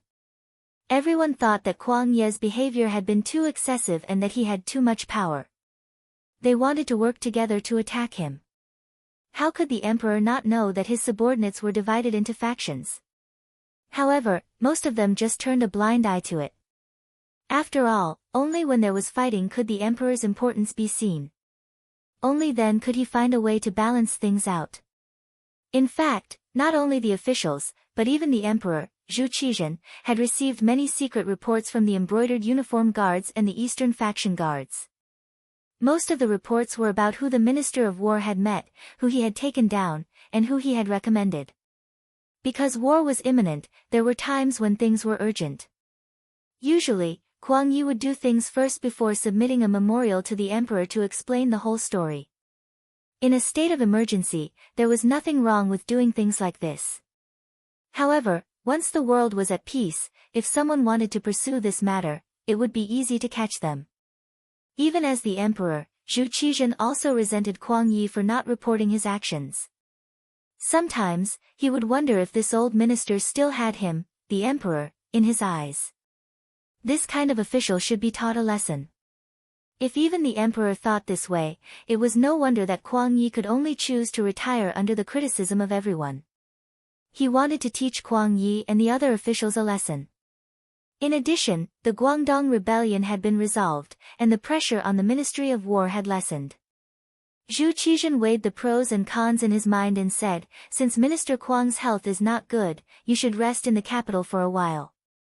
I will arrange for an imperial physician to treat you. As for the Ministry of War, I will leave it to the left assistant minister, Wang Ji, to handle." Unexpectedly, Zhu Qizhen agreed. He didn't make any excuses. When the other ministers saw this, some were happy, some were excited, and some were disappointed. But no matter what he thought, now that Kuang Yi had spoken, it was impossible for him to continue holding power in the Ministry of War. The only thing he could do was to kneel down and thank the emperor. Wang Ji, one of Kuang Ye's deputies, had also stepped forward to kneel and express his thanks. But in reality, the two of them had never shared the same thoughts and ideals. Even during the chaos in the south, this left assistant minister had always been a spectator, sometimes even playing some small tricks to make things difficult for this old minister, secretly stirring up trouble. This kind of person who failed to accomplish anything but was good at spoiling things often had a special characteristic, which was that he was especially good at uniting people. He was also very good at grasping the weaknesses of human nature. It was also because of this skill that he was often the roly-poly in the officialdom.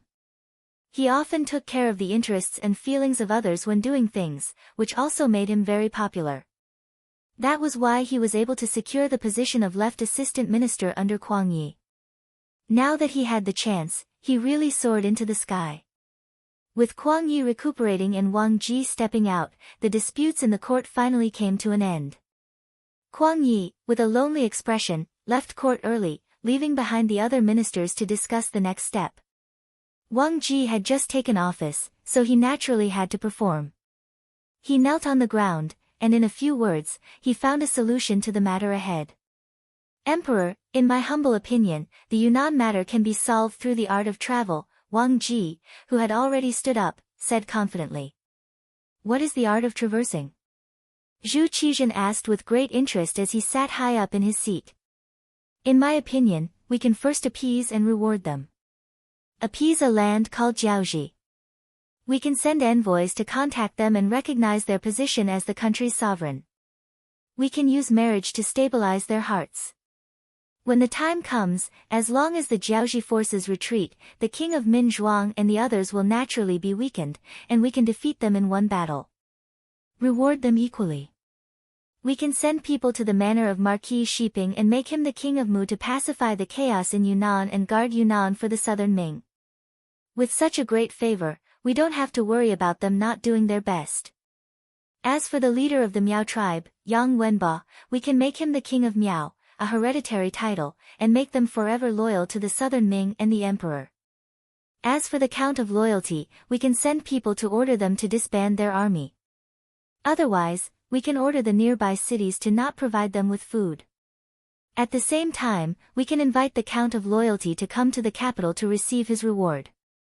Without a leader, without food, the army's morale will naturally slacken."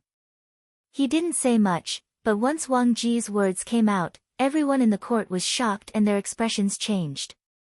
Since the Great Ming was established, it had always followed the policy of not marrying, not paying tribute to the emperor, and guarding the country with the death of the emperor. Other than at the beginning of the Ming dynasty, there had never been a case of a different surname being made a king. However, Wang Ji's words completely overturned everything. Being made a king and marrying for peace were things that they didn't even dare to think about in the past. Now that it was announced by this person, how could the minister's expressions not change? Not only the officials, even Zhu Qizhen, who was seated high above, had a drastic change in expression. This was equivalent to changing the family rules of the ancestors. He naturally understood the importance of this. "Wang Ji, who gave you the guts to say such words? Do you know your crime?" Zhu Qizhen questioned loudly with a cold expression and a hint of anger in his voice. This official is terrified. Wang Ji could see that Zhu Qizhen was truly angry. He knelt on the ground with a plop, but his expression didn't change much. Instead, he continued, "Your Majesty, to achieve great things, one doesn't bother with trifles. Think about it, the king of Yu, Go Jian, endured hardships to defeat the king of Wu, Fu Chai, and become a powerful country in the late spring and autumn period. Since ancient times, people have only looked at the results of things. Not many people pay attention to the process. Your Majesty, the matter of Yunnan is becoming more and more serious. If we don't stop it, I'm afraid it will harm the foundation of our southern Ming. Wang Ji's words were harsh to the ear. It was as if everything he did was for the sake of justice. If the emperor didn't allow it, it would be as if the emperor was muddle-headed and incompetent. Wang Ji didn't fear the emperor's might. He continued to do things his own way. On the contrary, it made the ministers sigh with admiration at his loyalty. The Great Ming and the Song dynasty also had a rule of not killing scholar officials or those who spoke out. This was the meaning of the saying, "Doctors can't be punished." Wang Ji's honest advice had happened in front of everyone's eyes. Even if Zhu Qizhen was furious, he couldn't punish Wang Ji in public. In his anger, he could only loudly say, "We are tired." After speaking, Zhu Qizhen turned and left. Qiao Jixiang, who was waiting at the side, loudly shouted, "Court dismissed," and announced the end of today's court session. The court session was dismissed, but the ministers still gathered in twos and threes as they left the palace. It could be seen that Wang Ji's words today had quite a big impact on these people. Not marrying for peace and not paying tribute were very impressive. However, as an official, they didn't get any practical benefits. This was only the emperor's glory.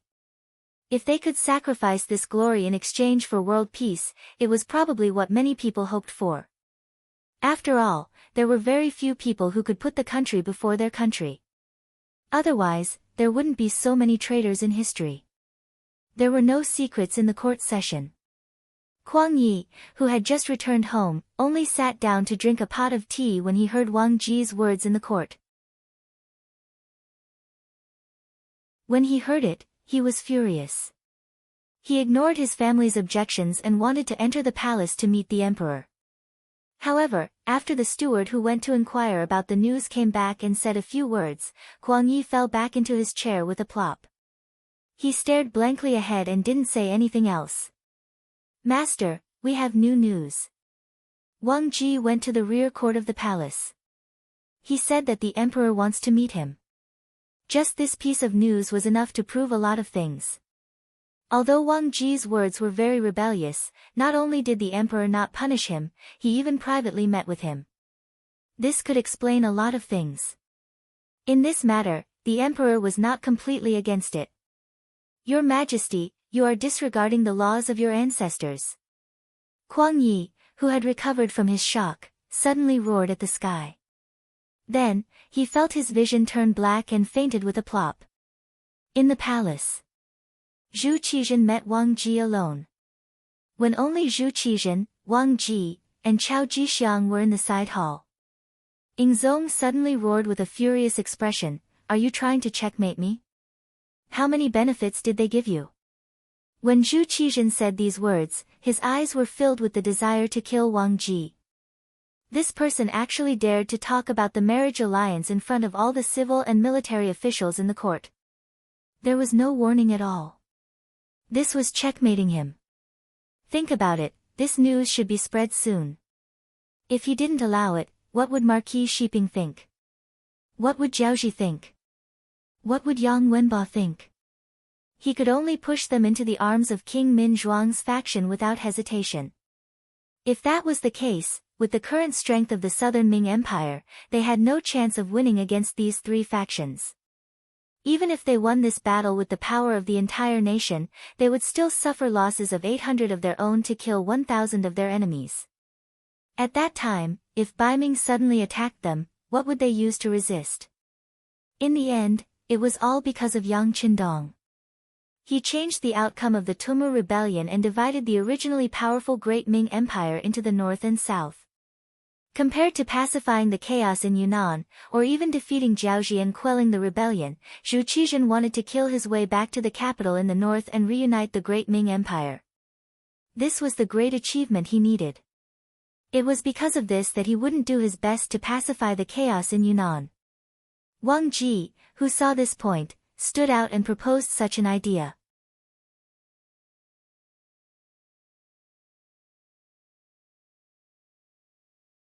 Chapter 408. Your Majesty, please calm down. I have been wrongly accused. I have been thinking for the Southern Ming Empire and have not received any benefits from anyone. I only wish that one day, Your Majesty can reunite the great Ming Empire and return to its golden age. I believe that in order to achieve this goal, any price is worth it. Once Your Majesty reunifies the great Ming Empire, you can send your army down south. At that time, you can kill whoever you want to kill and destroy whoever you want to destroy in order to restore the great Ming Empire's prestige and prestige. At that time, the history books will definitely be written with a heavy stroke. Long live the great Ming Empire. Wang Ji knew that his words today had touched Ding Zhong's bottom line. However, if he wanted to succeed, he had to do so. Kuang Ye's ability was strong, but he still couldn't do anything about the Yunnan matter. Even if the entire Southern Ming Empire mobilized troops everywhere, they could only maintain the current situation. If they wanted to win, how difficult would it be? Wang Ji knew what kind of strength he had. If even Kuang Yi could not do it, how could he do it well? Since he could not do it well, he could only think of other ways. Otherwise, not to mention becoming the Minister of War, it would be difficult to even keep his current position. In addition, he had already met with the Jiaoji envoys and said that as long as the great Ming Empire was willing to marry the princess to King Lili of Jiaoji, they would recognize their independent status. Jiaoji would then withdraw their troops and retreat. Now that Jiaoji knew the bottom line, Wang Ji had an idea. In order to succeed in one strike, he also wanted to express his goodwill to Marquis Shiping. If he could gain the other party's favor and help, it would play a very positive role in stabilizing his position in the imperial court. It was precisely because of his previous interactions and thoughts that he dared to say those seemingly rebellious words in the imperial court today. It seemed to go against the teachings of the ancestors, but after thinking about it carefully, it was the best way to solve the problem at hand. It was just sending out a princess, recognizing a country's sovereign power, and conferring a prince with a different surname. This would be able to stop the advance of the troops in Yunnan and take the time to recuperate and prepare for the future attack on Baiming. This plan should have some hope of success. Knowing what Ding Zhong wanted, Wang Ji decided to take the risk. Speaking of which, he was also forced to do so. He wanted to obtain a high position, but when it came to commanding a war, he did not have the ability to command tens of thousands of troops, so he had no choice but to use this method. Wang Ji even knew that he was the one who suggested this idea, but he didn't know how the history books would record him. But no matter what, let's first obtain the position of Minister of War. What if the Southern Ming dynasty really unified the entire Great Ming dynasty in the future? At that time, wouldn't he become a capable minister for eternity? As the saying goes, riches and honor are found in the midst of danger. This time, Wang Ji could be said to have placed a heavy bet. However, whether or not things would develop as he expected, everything would depend on whether or not he could convince Zhu Qizhen. Wang Ji's voice still echoed in the hall. At this moment, Zhu Qizhen did not get angry. Instead, he became much quieter. The Yunnan matter was getting more and more intense. Since the beginning, more than 400,000 troops had been sent in, and it was only enough to maintain the current peaceful situation. If they wanted to achieve the final victory, they would have to send out hundreds of thousands of troops. If that was the case, wouldn't they need to mobilize more troops and spend more money? The Southern Ming dynasty's treasury was almost empty. Could they still persevere? Even if they persevered, what would they obtain after this war? If Baiming took advantage of this opportunity to invade, how should they deal with it? Could it be that he had to continue to be the ruler of a fallen country? Should he agree or not? Zhu Qizhen fell into a dilemma. Your Majesty, you have to make a decision quickly. The current Southern Ming dynasty cannot endure. Seeing that Zhu Qizhen seemed to have fallen into a dilemma, Wang Ji, who saw hope, shouted bluntly. He had the appearance of a loyal official. Sigh. Forget it. Since this is the case, I will leave this matter to Minister Wang and Minister Chao to handle together. I can agree to their conditions, but they must also guarantee that they will help us deal with King Minzhuang. I want to quickly pacify the chaos in Yunnan. Zhu Qizhen knew that if this continued, it would not be a good thing for the southern Ming dynasty. Thinking that there was no better way, he could only agree first. As for what would be recorded in the history books, as long as he recuperated and could truly unify the great Ming dynasty, what he did today would naturally become a wise move of enduring humiliation. Your Majesty is wise. Seeing that Zhu Qizhen really agreed, Wang Ji kowtowed 3 times to the ground. He knew that from this moment on, his position should be stable. As long as the matter of Yunnan was resolved, his position as Minister of War would be set in stone. Zhu Qizhen actually agreed to the request of being bestowed the title of king and a marriage alliance. He threw the ancestral teachings to the side. Once the news came out, many officials were in an uproar. Many people had tears streaming down their faces, and their faces were filled with sorrow. They finally recognized the fact that the once powerful great Ming dynasty no longer existed. The sudden appearance of being bestowed the title of king and the marriage alliance, as well as the matter of Wang Ji going to Yunnan from Jingdou, caused everyone to overlook Yang Qindong, who was still outside Gaozhou prefecture. Zhu Qizhen only took back his authority as an imperial envoy, and then had Guaning and Ma Wei in Wuzhou prefecture take care of this matter. Guaning and Ma Wei in Wuzhou prefecture received the imperial edict. They also learned about some of the things that had happened in Nanjing and Jingdou through some channels. How is that possible? Although Minister Qing is old, his body is still good. Now that the chaos in Guangdong has been resolved, it is time to focus on resolving the Yunnan matter. How can he be allowed to rest? Guaning, who received the news, had a face of disbelief, and his voice was filled with anger. Ma Wei stood to the side and watched all of this happen. However, he did not say anything. In terms of rank, Ma Wei was a level 3 official, far higher than Guaning, who was only a level 5 official. Previously, he respected Guaning because he was the trusted aide of Kuang Yi, the Minister of War. In addition, Guaning controlled the evaluation of low-level officials and could have a say in his career. However, now that Kuang Yi was forced to stay at home, this person's right to speak was obviously gone, and he could not be respected. This could be seen from the fact that the imperial edict did not reward Guaning after the chaos in Guangdong had been resolved. As Kuang Yi lost power, this person was probably going to be ignored. In the officialdom, there were many people who added flowers to brocade, but few people who helped in the snow. Even if it was for his own career, Ma Wei did not dare to get too close to Guaning. Otherwise, if Assistant Minister Wang Ji found out, who knew if he would make things difficult for him?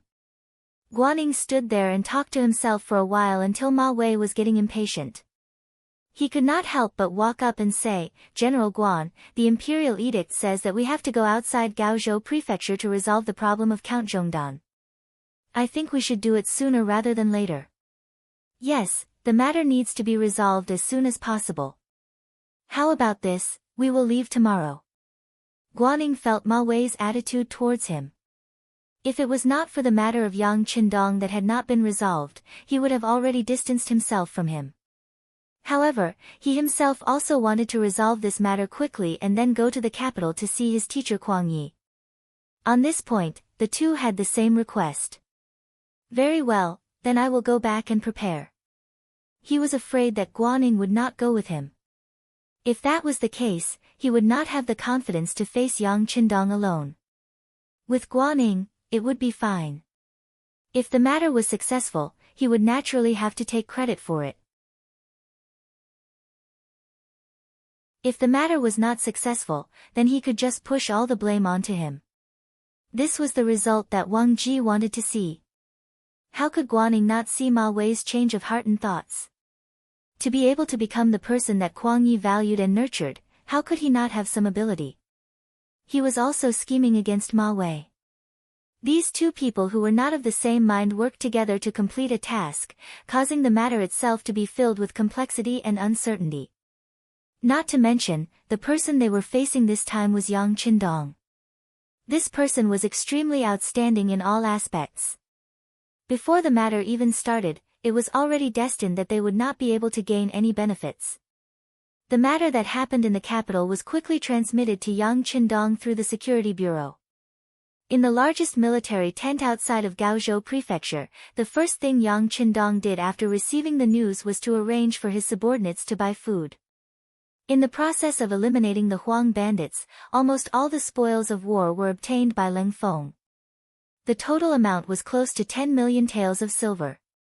With this amount of money, it was more than enough to buy some vegetables and meat from the surrounding big families. Furthermore, the Qing clan and a few other merchants from the south who were cooperating with the Heavens Beyond Trading Company would also send food over. With these, it would not be a problem to feed the 8,000 people. Since Zong wanted to get rid of the donkey after it had outlived its usefulness, then he would play with these people. There were no problems with food, shelter, and transportation. Leng Feng took this opportunity to begin intense training. The main subject of this training was jungle warfare. Because of this, the few barren mountains below Gaozhou Prefecture became a restricted area. Yang Qindong and his men spent 4 days to arrange everything and choose the training area and method. At this time, Guaning and Ma Wei had already arrived at Gaozhou Prefecture. The two of them brought about 100 personal guards. When they appeared, they did not immediately visit Yang Qindong.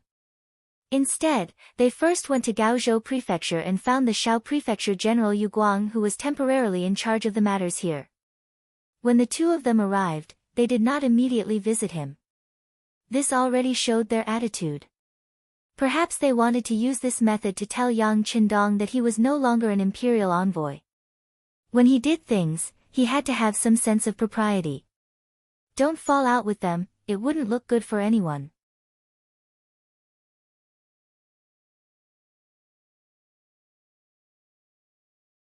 Chapter 409. These ungrateful wretches. When they use people, their eyes look forward, but when they don't use people, their faces look backward, Tiger's Mane said angrily. Tiger's Mane is right. They don't need to pay attention to such people, Beta Persei also said in a low voice. He was really afraid that if he spoke too loudly, it would startle the young master. Last time, the young master had said that if he were to speak loudly again, he would be sent to the front lines to fight on the battlefield. Beta Persei was naturally not afraid of going to the battlefield, but he was unwilling to leave Yang Qindong's side no matter what. Yang Qindong looked at Beta Persei, who had deliberately lowered his voice, and couldn't help but smile. Well, Beta Persei, you're doing well. But isn't it very tiring to speak like this? Young master, it's not tiring at all. As long as I can be by the young master's side, this is nothing. Beta Persei chuckled, not showing the slightest bit of reluctance. All right, stop pretending. I know it's hard for you to speak softly, so the young master found a job for you. You can speak loudly, and the louder you are, the better. What do you think? Yang Qindong smiled and gave Beta Persei an order. After hearing the whole plan, Beta Persei chuckled. Young master, don't worry. I promise to do this well and let them know what the real lion's roar is. Very good. Yang Qindong patted Beta Persei's shoulder in satisfaction, then said to Tiger's Mane, call the first and second guard squads here. The young master needs to arrange the work. This time, we want to be the imaginary enemy of the entire cold front and auxiliary soldiers. We want to teach those rookies a lesson by fighting against a few thousand. Yes. When Tiger's Mane heard that there was going to be a battle, even though it looked like a drill, the thought of a few dozen against a few thousand made him excited. He immediately agreed happily and turned around to call for reinforcements. Beta Persei looked aggrieved. Young master, I want to follow you too. Forget it. Don't you have more important things to do? Besides, it's better for you to stay away from military exercises. Have you forgotten that during the last exercise, I asked you to fake a fight and show mercy to your brothers, but you injured one of them with a slap? You were too heavy-handed. Yang Qindong brought up the past. Beta Persei was very strong due to his tall stature.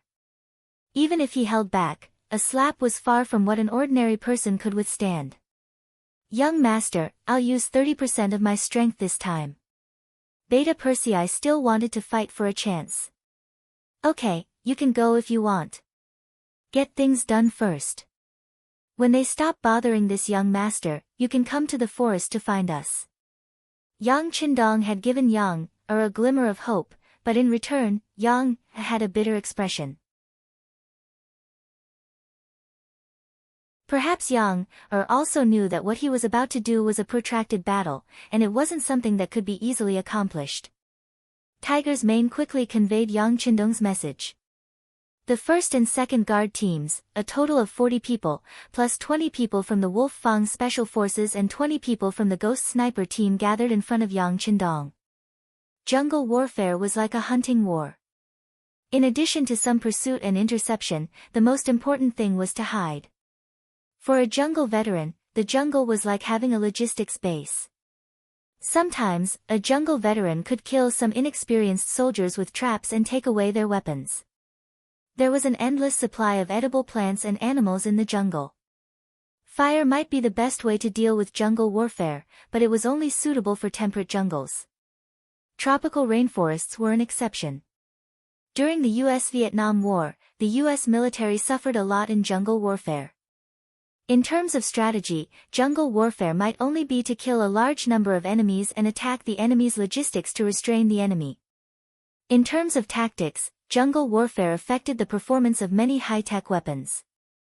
In the jungle, ears were sometimes more important than eyes. In the jungle, your energy would be consumed by everything around you. Among them, the best tactics were to ambush or wait for the right opportunity. Yang Qindong knew that the role of firearms in jungle warfare would be reduced by at least 30%. In other words, the advantage of the cold front would be reduced to 70% of the original. In order to make up for this shortcoming, more training was needed. Sweat more during training and bleed less during wartime. Although a qualified cold vanguard knew how to disguise and hide, there was a big difference between fighting in the forest and fighting in it. In order to better unleash one's strength, targeted training was very necessary. The team gathered. Before they left, Yang Qindong first told his wife, Hu Yan, and third wife, Lady Xue, that he would be away for a few days. If needed, he would come back at any time. Then, he called Yang San and arranged a few things for him. Nanming wanted to lower their heads to the various powers in Yunnan. This was not something he would allow. If that happened, it would be the same as interrupting his plan. So, what he needed to do was destroy Zhu Qizhen's fantasy and force him to beg and use him. After everything was arranged, Yang Qindong left the barracks with his men in the afternoon. Guaning and Ma Wei, who knew nothing about this, were sitting in the yamen of Gaozhou. General Yu Guang was reporting to them some of the information he had gathered. Saying that it was information was a bit of an exaggeration. He was just stating some facts. General Ma, General Guan, ever since the mercenary army came to Gaozhou, they didn't have any intention of entering the city. They only set up camp 10 li away from the south of the city. The area 5 li away from their camp has been designated as a restricted military zone. Our men tried to enter a few times to investigate, but were beaten back. General Yu Guang lowered his head when he said this. He was obviously ashamed of his men's incompetence. Wait? What did you just say? Beaten back? They really dared to do it? When Ma Wei heard this, a trace of fear flashed across his face. He obviously didn't expect this situation. Yes, they were beaten back. It's just that they knew their limits. The men they sent only suffered superficial injuries. They'll be fine after a few days of rest. Yu Guang nodded and admitted. How dare they? Where do they think they are? This is the territory of our southern Ming dynasty. Every blade of grass and every tree here belongs to us. They actually dared to touch our people in our territory. They are truly audacious. General Yu, didn't you think of retaliating? Ma Wei said angrily. He was the commander of the Guangdong Guards. In principle, once a war broke out in Guangdong, he was the leader of the army and had the authority to command any guards under him. The mercenary army beat up the Ming army here. That was equivalent to slapping his face. They didn't give him any face. How could he not be angry? Retaliate? Yu Guang raised his head when he heard this, then shook it violently. Our brothers can't beat those mercenaries. Yu Guanghui said this because he had worked with these people before. Thinking back to when they were on good terms, he had worked with Wu Xing's 1st Battalion of the Cold Front. He had personally witnessed their powerful military strength, especially the firearms in their hands that could fire consecutively and were incomparably accurate. The power of those firearms shocked him even more. For such weapons, he had even discussed with Wu Xing to see if he could get himself one to show off. Originally, he thought that since he had asked for it, Wu Xing would at least give him some face. Never would he have thought that the usually easygoing Wu Xing would shake his head firmly and say that he didn't have the authority to do so. Yu Guang naturally didn't believe such words. How could a general not have the authority to give a weapon to a friend? He thought that this must be a lie and was very unhappy about it for a while. It was because he had enough understanding of those firearms that Yu Guang was very clear that with his strength, he was definitely not a match for the mercenaries. It was better to not fight this battle to avoid humiliating himself. Yu Guang bluntly said that they couldn't beat the mercenaries. When Ma Wei heard these words, his face alternated between red and white, but he really didn't know what to say because he also thought the same in his heart. After holding it in for a long time, he finally spat out a sentence. But we can't let them hurt our people for nothing. They have to give us an explanation. They did. They said that the area within a 5-mile radius of the military camp is a restricted military zone. As long as we're outside this zone, they won't care what we do, Yu Guang told the mercenaries the answer they gave him. However, this answer only made Ma Wei angrier. This was clearly looking down on him, but he couldn't do anything about it. Who asked him to be weaker than them? If they really fought, then the one who would lose face and suffer losses would only be him. Ma Wei was so depressed that he didn't know what to do. His expression was extremely ugly. His gaze involuntarily fell on Guan Ying, who was beside him.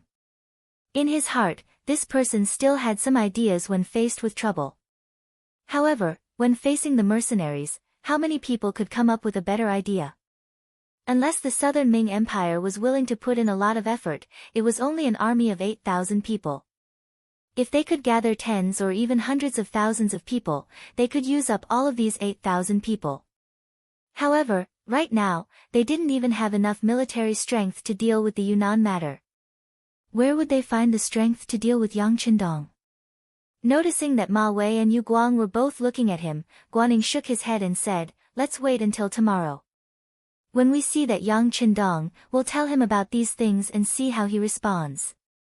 His 2 wives are still by Ming. I don't believe he would dare to risk universal condemnation and start a rebellion." That's right. Tomorrow, we'll go ask this Count of Loyalty and see how he answers us.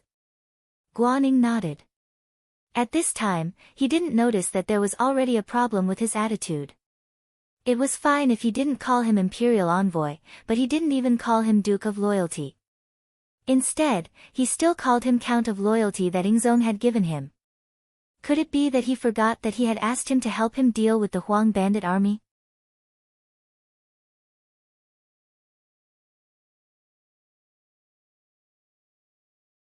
Chapter 410. This was the weakness of human nature.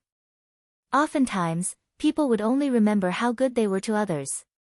Oftentimes, the good that others had done to them would be thrown out of their minds. The night passed quickly, and some things happened that outsiders didn't know about. For example, Yang Qindong led less than 100 of the best and made preparations in the nearby forest. At dawn, Commander Wu Xing of the Cold Front Battalion led 400 men, 1 auxiliary battalion, and 2 temporary auxiliary battalions towards the mountains. Their goal was to find the 6th young master there and surround him to complete the assessment. Guan Ying, Ma Wei, and General Yu Guang, who were oblivious to all of this, took their 200 personal guards and headed towards the mercenary camp after eating breakfast early in the morning. As if they were already aware of their arrival, no one stopped them on the way. When they arrived at the camp, the tall Beta Persei appeared. "What are you doing here? Are you here to see our young master's ugliness?" Beta Persei stood in front of Guanyin and the others, and then spoke in a voice that was close to a roar. This sudden shout caused the three generals who were still riding on their horses to tremble violently. At this moment, not only did they feel their eardrums ringing, even the horses they were riding on were completely shocked at this moment. They kept kicking their hind legs, causing the three generals to almost fall off their horses. With great difficulty, Ma Wei forcefully restrained the horse. With a stern face, he said to Yang Er, "What are you doing? Why are you speaking so loudly?" "How am I speaking loudly? This is how I speak. If you don't want to listen, then please leave. I don't think anyone invited you here." His voice was raised by an octave. After another round of provocation, the warhorse finally couldn't hold back and began to jump. Because of a moment of carelessness, General Yu Guang was thrown off the horse. Guanyin and Ma Wei saw that the situation wasn't good. They hurriedly jumped off their horses and didn't follow behind. "You!" Ma Wei reached out and helped General Yu Guang up from the ground. He angrily pointed at Beta Persei and wanted to say something. However, Guanyin stopped his actions and said in a respectful tone, "You're the young brothers, right?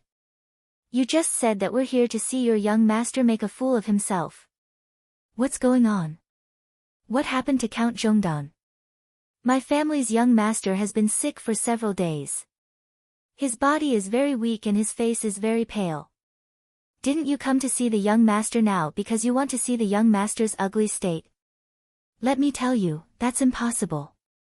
My young master is wise and mighty. He won't let you see his bad side. Also, my family's young master is the Duke of Zhongdan, not the Count of Zhongdan as you said. If you still call him that, it's disrespectful to the young master. If that's the case, don't blame me for being rude to you." As soon as Yang Er finished his roar, a row of cold front soldiers began to move towards them. Further away, there were more cold warriors glaring at them. It seemed that as long as Beta Persei casually shouted, these people would immediately attack and teach them how to behave. The shouting was soul-stirring, and the situation was so unforgiving. Guanyin, Ma Wei, and the others, who were completely suppressed, knew that it was impossible to see Yang Qindong today and denounce him. They were not prepared. They thought that with their status, Yang Qindong would not dare to do anything openly. But now, they couldn't even see the person in question. Even if they had reason, it was useless.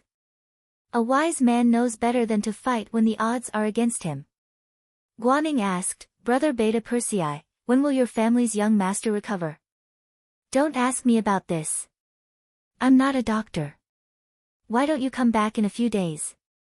Maybe when the young master recovers, he can see you." Beta Persei saw that Guanyin was being polite, so he also said politely, but his voice was still as loud as before. When Guanyin and the others heard it, they couldn't help but frown. They couldn't force their way in, and they couldn't see the person, so there was no use in staying here. With no other choice, Guanyin and Ma Wei looked at each other and decided to leave first. After a few days, when Yang Qindong's body was better, they would come back to visit. Guanyin, Ma Wei, and the others were about to leave. Ling Feng didn't make things difficult for them, but only watched them leave. Not long after, as soon as the three of them entered the city gates of Gaozhou, a trusted soldier came to report that the embroidered uniform guard had arrived. The embroidered uniform guard had arrived. The one who came was Commander Wei Guang, a fourth-rank official. This fourth-rank official was extremely high.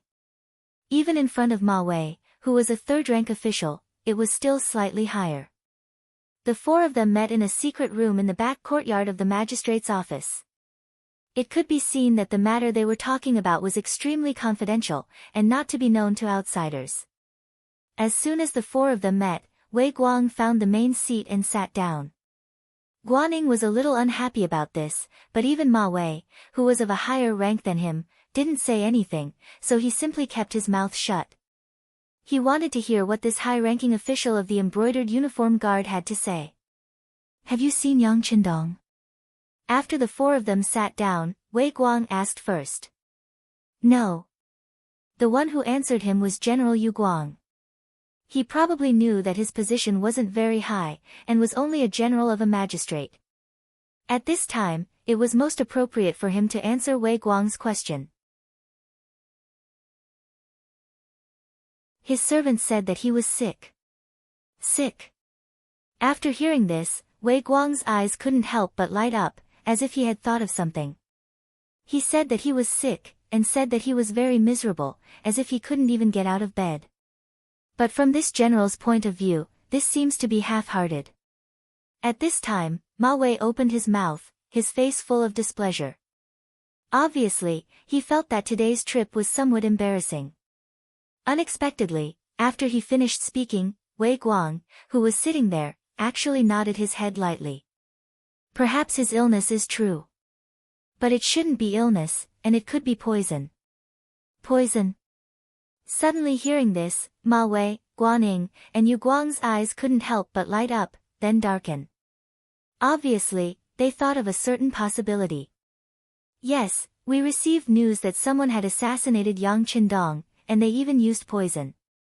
It's just that there hasn't been any concrete reports. Looking at it now, it is very likely to be true. Oh right, General Yu Guang, you've been here for the longest time. May I ask if you've seen Yang Qindong when the mercenaries arrived? Wei Guang nodded as he voiced his guess. Then he asked Yu Guang. No. I have seen some of the other mercenary generals, but this Yang Qindong, I really haven't seen him once. After thinking for a while, Yu Guang suddenly slapped his thigh and said. Ha, that makes sense. It seems that he is very likely poisoned. And the reason why the army stopped here and didn't leave is to let him treat his illness. We can't even rule out another possibility, which is that something has happened to him, but he didn't tell the outside world. Wei Guang smiled and nodded his head. This time, he had come under Menda's secret order to check on Yang Qindong's situation. Su Maner's sudden disappearance made Menda suspect that she had already made her move, and then was silenced by Yang Qindong in a fit of anger. But in the end, everything was just a guess.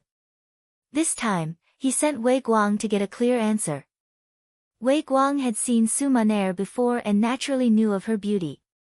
He believed that if it were him, he wouldn't have the slightest bit of defense against such a beautiful woman. Therefore, he judged others by himself and thought that Yang Qindong might have fallen into a trap.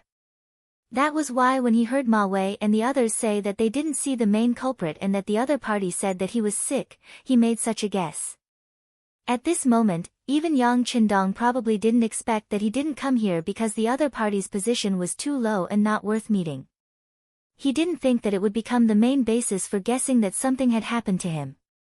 The basis for guessing that something had happened to Yang Qindong was Su Maner's disappearance. As for whether this woman would stop halfway, Menda didn't even think about it. A woman who lived only for the sake of her family, once she saw a little hope, how could she stop? Ah! If Yang Qindong is really poisoned, this is our chance. After Guaning heard Wei Guang's seemingly determined tone, he suddenly had a feeling that his eyes lit up. Could this headless mercenary army be of use to him? Guaning wasn't the only one who thought of this. Ma Wei's eyes also lit up. If these mercenaries could be used by him, then the safety of Guangdong would have more protection. As the commander of the Guangdong guards, he would have more confidence in doing things. There is a chance, but we can't make a move on the mercenaries. Wei Guang seemed to have thought of something. After all, the embroidered uniform guards had a wide source of information and knew a lot of information that ordinary people didn't know. We won't make a move on the mercenaries. Didn't they recruit over 4,000 people from the Huang bandit army? We only need them. Guaning naturally knew how terrifying the mercenaries were. He also knew that the mercenaries in front of him weren't all of them. As for how powerful the entire mercenary army was, it was only a guess based on his imagination. The embroidered uniform guards had secretly sent people out to see before, but without exception, there was no news. Since they didn't know how powerful Leng Feng was, it was best not to provoke him and not to make an enemy out of him. However, it didn't matter. Those things had nothing to do with him. He only needed to do the things in front of him well. That was to recruit these people who joined the mercenary army later on for his own use. Ever since he saw the glory of the mercenary army on the battlefield, Guanning wanted to build an army like this. This way, the overall strength of the South Ming army would increase by more than one level. With the addition of these people, his wish might come true sooner.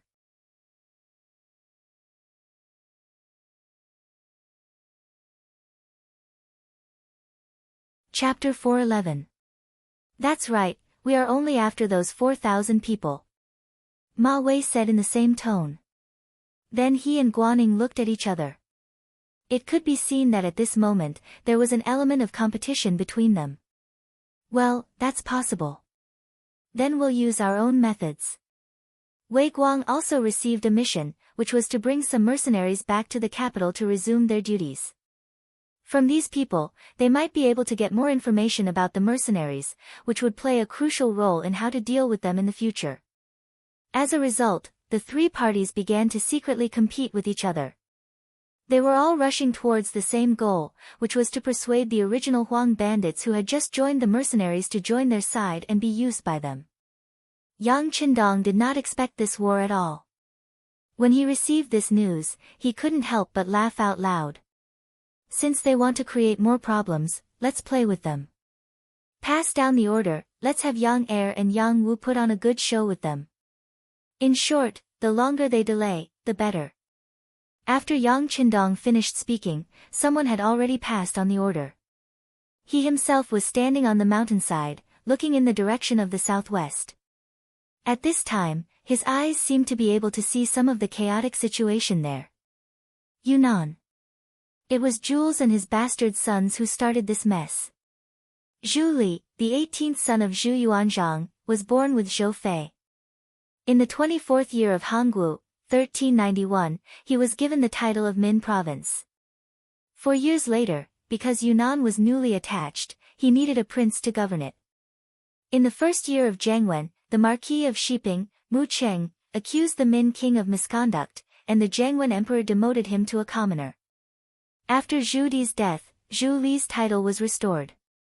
This Min king Zhu Li was not a good person. Since he was restored to the throne, he acted recklessly, indulged in the old customs, took the seals of various departments, and killed officials. After Zhu Di found out, he took away his vassal king's seal, and then cut off his guards. Later, perhaps because Zhu Di cared for his younger brother, he returned the seal to him. After Ming Renzong ascended the throne, he moved Zhu Yi to Huguang Wugang and lived there. A long time later, a mansion was built for him. At that time, he was almost 50 years old. Zhu Yi was very bad, and so were his sons. Especially the son of a concubine, Prince of Guangdong Zhu Huili and Prince of Yangzhong Zhu Huili. In order to compete for the property of the Prince of Min's mansion, they had already quarreled with their elder brother, Prince of Zhenan Zhu Huili. The reason was that Zhu Huiliang and Zhu Huiliang's mother, Su, didn't have a high status. She was afraid that her two sons would be in a disadvantageous position when dividing the family property. So, she took advantage of the muddle-headedness of the old king of Min and stole from the king of Min's mansion many times. Finally, one day, when she was caught in the act, the ashamed Su Shi hanged herself. Her mother, who stole things, died. How could the two living treasures just let it go? Especially Zhu Huili, who was full of evil tricks. First, he tore down the wall and opened the door, forcibly opened the inner and outer treasury, and took the gold and silver of the family. Then, he reported to the imperial court, saying that his brother Zhu Huili forced his concubine mother to death, and the imperial court should uphold justice. After Ming Yingzong heard about it, he sent the prince consort and the imperial censor to investigate. They found that it was not like what Zhu Huili said. Then, he sent an imperial edict to warn Zhu Yi and his son, "If you violate the rules, I dare not do it." After that, the Prince of Min's mansion was quiet for a while. But then the outbreak of the Tumu castle broke this silence. Because Ming Yingzong's army was defeated and retreated back to Nanjing to establish the southern Ming dynasty, Zhu Qiyu took over the throne and became the emperor of Baiming. The big and powerful Ming dynasty was divided into north and south, and its strength was greatly reduced. Almost at this time, the old king of Min, Zhu Yi, died. Zhenan Zhu Huili became the second king of Min, also called king of Min Zhuang. In history, the brothers were incompatible with each other. After Zhu Huili became the new king of Min Zhuang, the conflicts between them began to escalate. But because of the appearance of Yang Qindong, everything changed. Since Zhu Qizhen and Zhu Qiyu could separate and become the North and South emperors, why couldn't they? Did they have to be entangled with the issue of King of Min? Not to mention that the two brothers originally had titles, namely Guangdong King Zhu Huili and Yangzong King Zhu Huili. Among the three of them, Zhu Huili was the quickest to react. Just when his elder brother Zhu Huili inherited the throne, he and his younger brother Yangzong King Zhu Huili came to congratulate him, which made his elder brother and the guards in the family very nervous. But when there were no outsiders, Zhu Huili and his younger brother Zhu Huili told their thoughts to their elder brother Zhu Huili, and the new king of Min was tempted. Since the Ming dynasty could be divided into north and south, why couldn't they divide another one? As long as the three brothers were united, what couldn't they do? After all, the land that could be ruled by the king of Min was still small. If they could fight for it, how big would the world be? Kings, nobles, generals, and ministers were all noble. Not to mention that the blood of the Zhu family originally flowed in their bodies, which was the bloodline of the royal family. Just like that, the three ambitious brothers began to work together and secretly made preparations. They wanted to take advantage of the time when Yingzong's influence in the south was not completely stabilized to make their move. When the ancient people started a rebellion, they needed a reason. For example, Liu Bang, the ancestor of the Han dynasty, killed the White Snake and Emperor Xian. There was a servant in Guangdong King Zhu Huili's house called Duan Yuhong. His father, Duan Hongshan, was a person who knew magic. He was recommended to come here and introduce to Yu Libin, who was good at physiognomy. After planning, Yu Libin appeared as a guest at a large banquet held by King of Min. When he saw the new king of Min Zhuang, Zhu Huili, he said with a shocked look, "The king's physiognomy is really rare in the world. As long as you have the heart to fight for it, you can succeed. The time should be last year. It can't be later than May or June this year. You can directly send troops to the east to Nanjing and you can ascend the throne." When Yu Libin was talking, outside the hall, some guards holding swords walked in and stood on both sides. They looked like they were ready to fight, forcing the guests to make a statement. Two brothers, Guangdong King Zhu Huili and Yangzong King Zhu Huili, took the lead and bowed, saying that they would support their elder brother. This made the other guests have no choice but to make a statement. One by one, they knelt down and shouted. Since the Ming dynasty's Yongle and Xuande feudal lords removed the feudal lords only had a few guards. How could they have a large army? However, this was not a problem for the three brothers. They asked people to use gold to make a treasure of the king, silver ornament Lingwu Marquis, Qinwu Marquis seal 2, changed to Yuan Xuanwu. They also imitated the emperor's method and made many imperial edicts. Then, they asked their subordinates, Duan Yuhong, Meng Neng, Qin Tianzai, and the others, to use the seal coins and other things. Confer the title of Lingwu Marquis to Yang Wenba, the title of Lingwu Marquis to Tianzhai Miao Jinlong, and the title of Qinwu Marquis to Qinwu Marquis. At the same time, they sent people to contact the old king of Jiaoji, Li Li, and promised them great benefits. In history, Yang Wenba and the others were very clear-headed. When they saw the so-called imperial edicts from the Guangdong brothers, they did not take it seriously, let alone send troops for them. However, in this life, the Ming dynasty was divided into north and south. The power and strength of the imperial court were greatly reduced. In addition, this time, the three brothers worked together. Yang Wenba also had the idea to collude with them. The three brothers of the Min king had the support of several Miao leaders internally and the support of Jiaozhi externally. When the general situation was formed, Yunnan was in chaos. When Yunnan was in chaos, the Mu family, as the biggest, warlord, and also the one who had lived here for generations, became the only obstacle to the success of the Min king. It was still the same sentence. When the north and south were clearly separated, the Mu family was not even clear about who they should be loyal to. How could they rashly send troops to quell the chaos? Because of this delay, the Min king's forces grew stronger and stronger. In the end, even the Mu family could not eliminate them in a short period of time. At this time, the news spread to the southern Ming capital, Nanjing. Then, there was the matter of Yingzong sending troops to quell the chaos.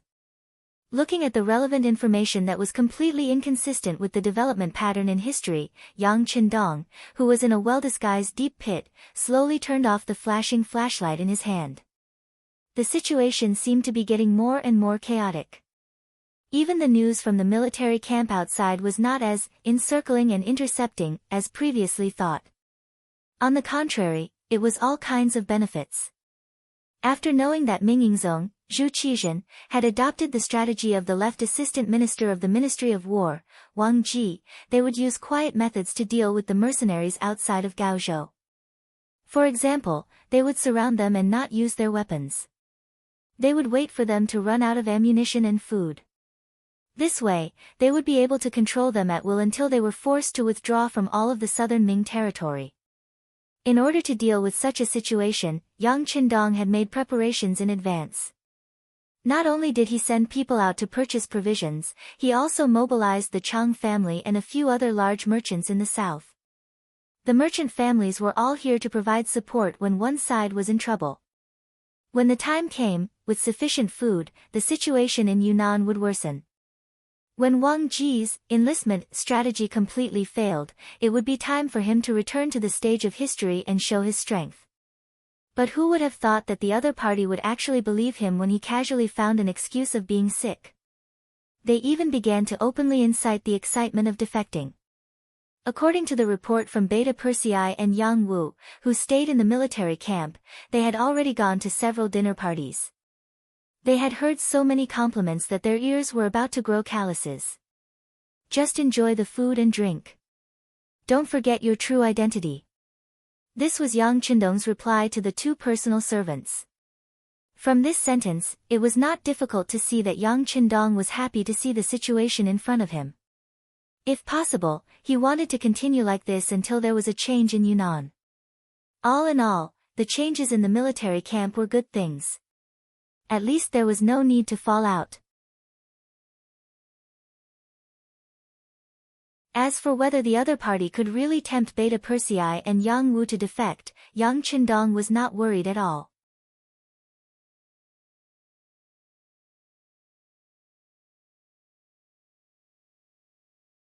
Chapter 4:12. Both of them had been to Crimson City and had witnessed Yang Xie's strength. They had been his personal retainers for such a long time. They had a bright future ahead of them. It would be foolish of them to betray him for the sake of a dream fabricated by someone else. If that was the case, it would be better for it to happen as soon as possible. Instead of waiting for someone to grow stronger, it would be better for a disloyal person to reveal his true colors as soon as possible. Of course, Beta Persei and Yang Qindong would definitely be able to pass the test. On this point, Yang Qindong was very confident. Young master, there are people walking past us again. It seems like there are more than one squad. Should we attack? Yang Qindong lowered his head and pondered about the environment he was facing. He wondered if there was anything he had not considered and if there was a move he could take the initiative to make when Tiger's mane's slightly agitated voice sounded in his ear. They were now in a deep pit. The top of the pit was covered with branches and leaves that could be used as camouflage. Unless one was a professional or was very close to the pit, it would be very difficult to discover such a trap. Yang Qindong had done this kind of concealment and camouflage countless times in his previous life. He was already very experienced in it. In fact, there were more than a dozen such traps in the forest. Tiger's Mane and the other 6 members of the first guard squad who followed Yang Qindong were in this pit. They were here to deal with the members of the Cold Vanguard team who passed by and eliminate them one by one. Yang Qindong's lips curled into a smile when he heard that someone had come to his pit. Good. We must eat the fat meat that is in our mouth.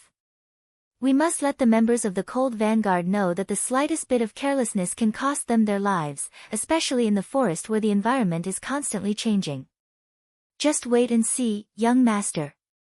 After receiving the order to attack, Tiger's Man's eyes flashed with excitement. Even though the bottom of the pit was pitch black, one could still see his eager expression. Not long after, a slight muffled groan came from outside the pit. Obviously, a one-sided slaughter was going on.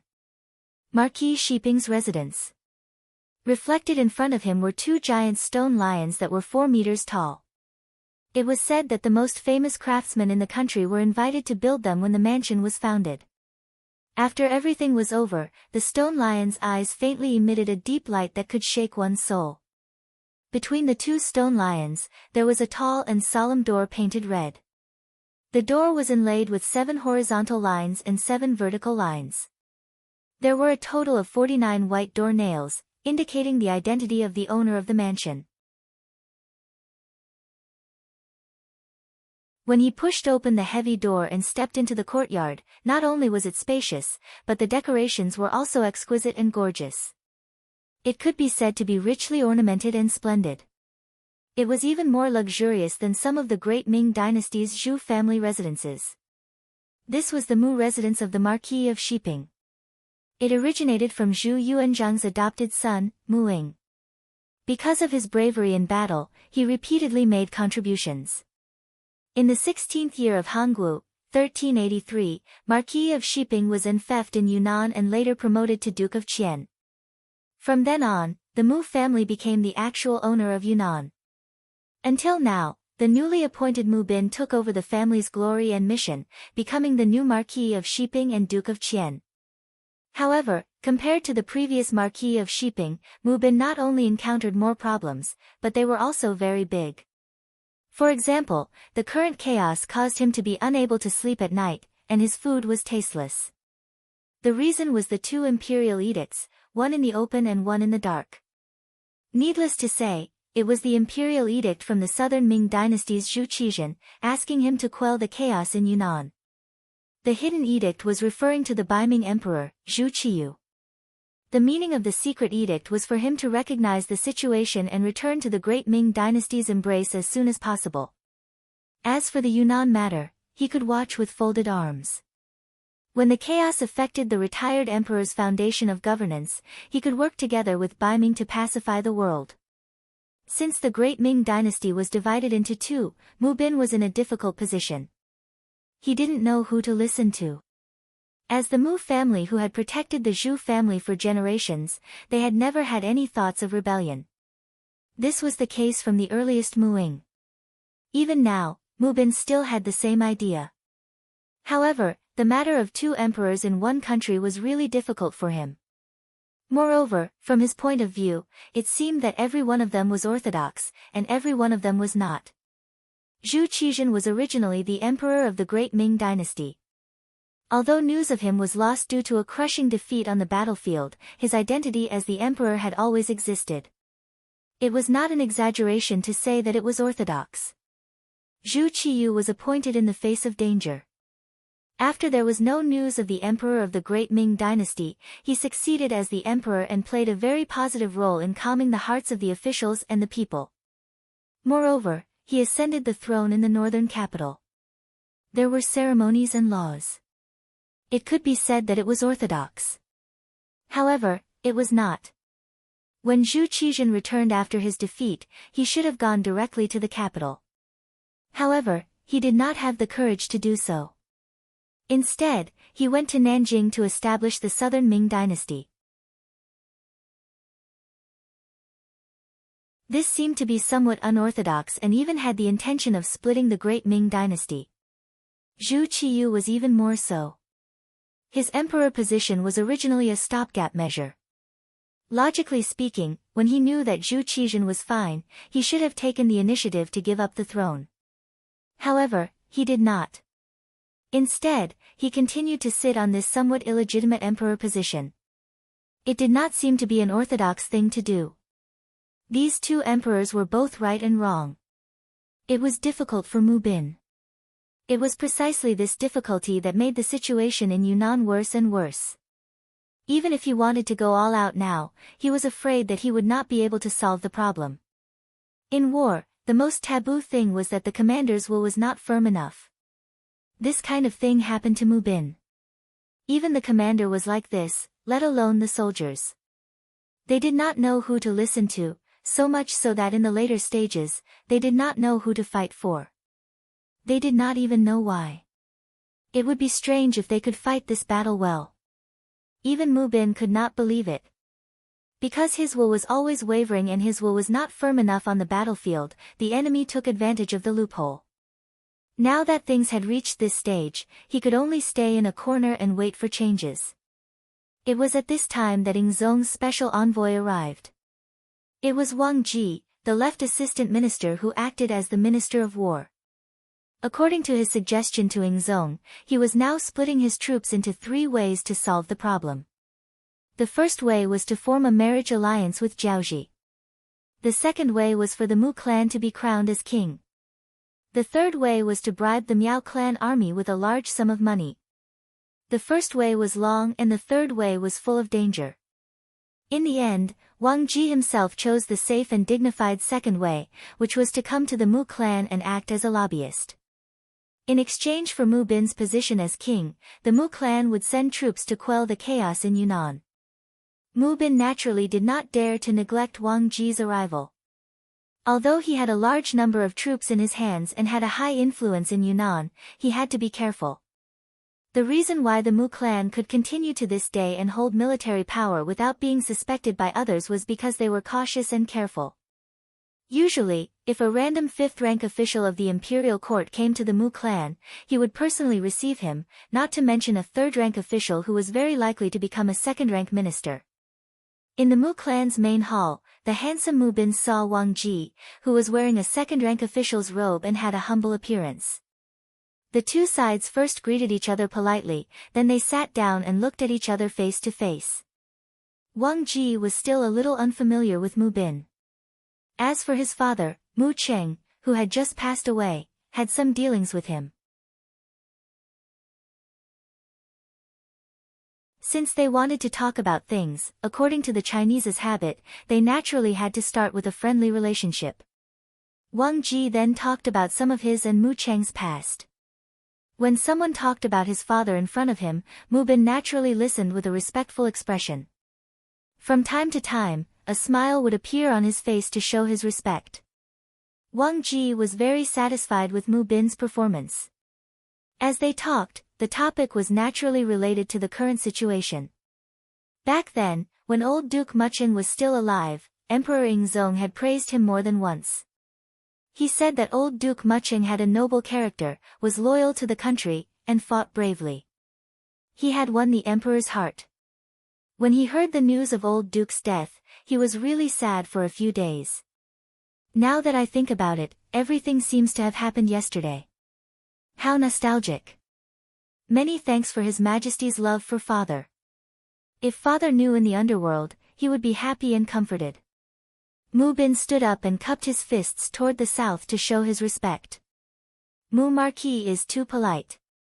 Not only is His Majesty very respectful to old Duke, but he also values Mu Marquis very much. He has told this subject more than once that although Mu Marquis is young, you do have the demeanor of old Duke. Moreover, you are young and strong, so you should be able to create more achievements comparable to your ancestors. It is because of this that His Majesty has decided to abolish the policy of not being able to confer the title of king. Mu Bin, please accept the imperial edict.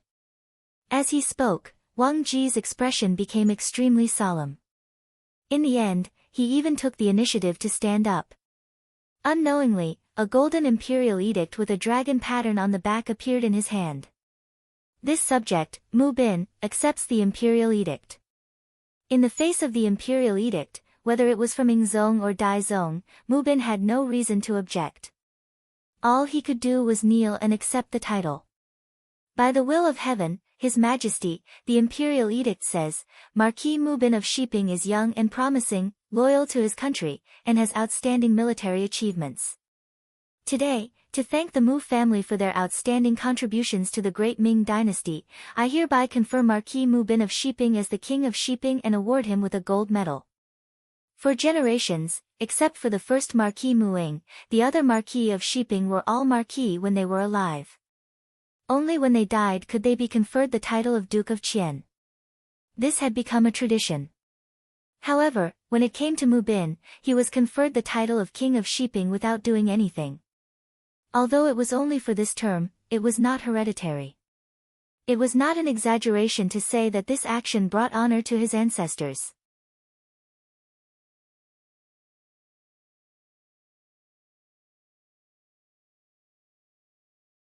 Chapter 413.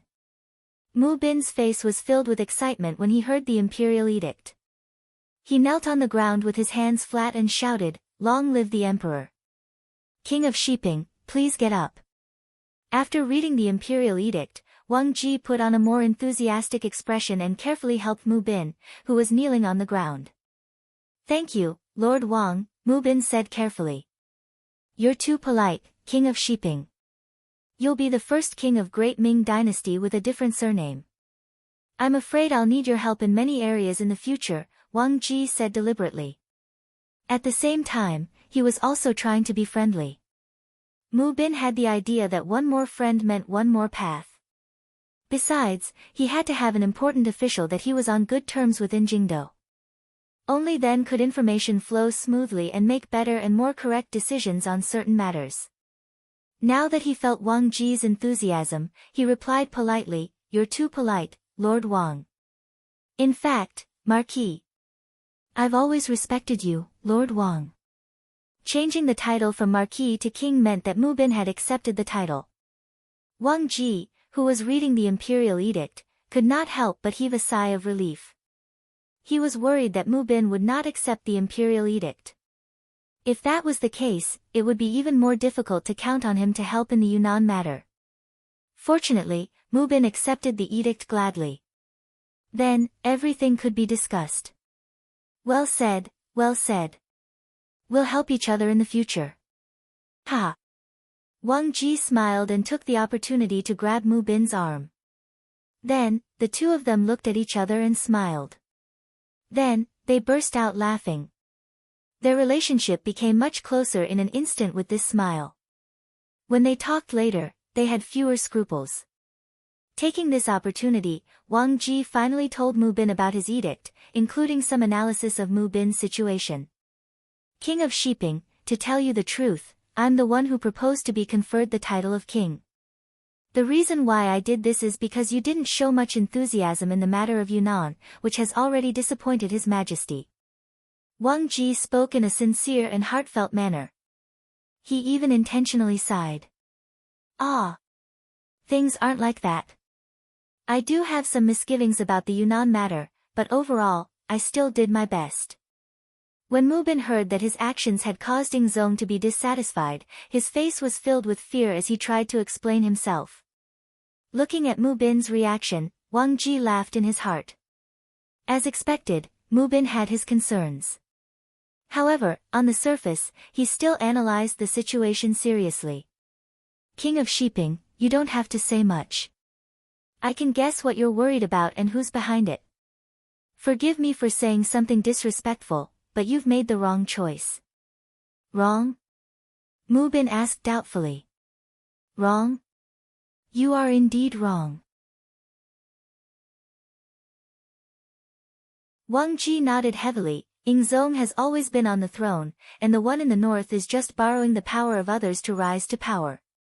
However, in terms of methods and strength, although the age difference is not that big, the actual difference is too great. For example, there were many old officials in the north who were still contacting the emperor, expressing that they had no choice but to lower their heads due to the circumstances. Once the emperor could lead the army to the north one day, they would definitely support each other from afar to show their loyalty. The emperor has been preparing for this. If it weren't for the chaos in Yunnan and Guangdong, this matter would have been done by now. Is there such a thing? Mu Bin said as if this was the first time he heard about it. Of course there is. To tell you the truth, those people who are secretly contacting the emperor are all people with great power and military power. If it's possible, I'm afraid that once the emperor starts a rebellion, the one in the north will be captured without putting up a fight. I'm afraid that there won't be many soldiers left. Think about it, the emperor has been the emperor in the north for more than 10 years. How could he not arrange for people to be there? The emperor's methods are not something that we can guess or see through.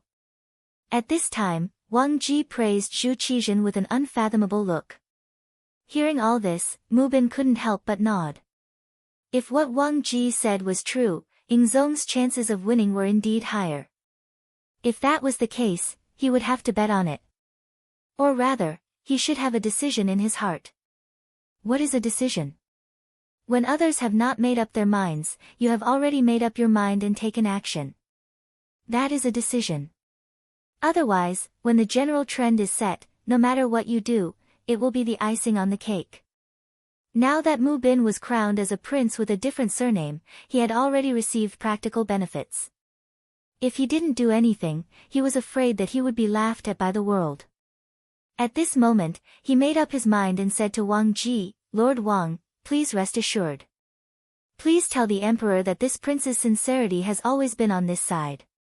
In a while, I will go and announce the general's camp and prepare to deal a heavy blow to the rebels in the territory and show the prestige of the great Ming Empire." Good. Seeing that Mu Bin had agreed so readily, Wang Ji was naturally excited. He laughed heartily and kept patting Mu Bin's arm. "Ping Shi Wang, your decisiveness really didn't disappoint people. It can be seen that you must be a person who can do great things. Your future is limitless. In the future, the Mu family will also have good fortune because of you. This prince is only loyal to the emperor. All this is what I should do." Since he made the final decision, Mu Bin's heart that had been wavering left and right was put down. At this moment, he only had one goal in his heart, and that was to be worthy of the emperor's trust. He would take the opportunity to stabilize the position of Ping Shi Wang and bring good fortune to the Mu family. Not long after, the army belonging to the Mu family moved. 100,000 troops were ready for battle, causing the entire Yunnan to be shaken. Everywhere was filled with murderous intent. Wang Ji's road was successful, but the other two roads were not so smooth. Although the envoys sent to the Miao family promised a lot of money, the opinions of the Miao family leaders were not unified. It was difficult to reach a conclusion in a short time. Although the envoys on the way to Jiaozhi successfully met the old emperor of Jiaozhi, King Li, in history, this person died, but for the sake of the story, he is still alive, still alive.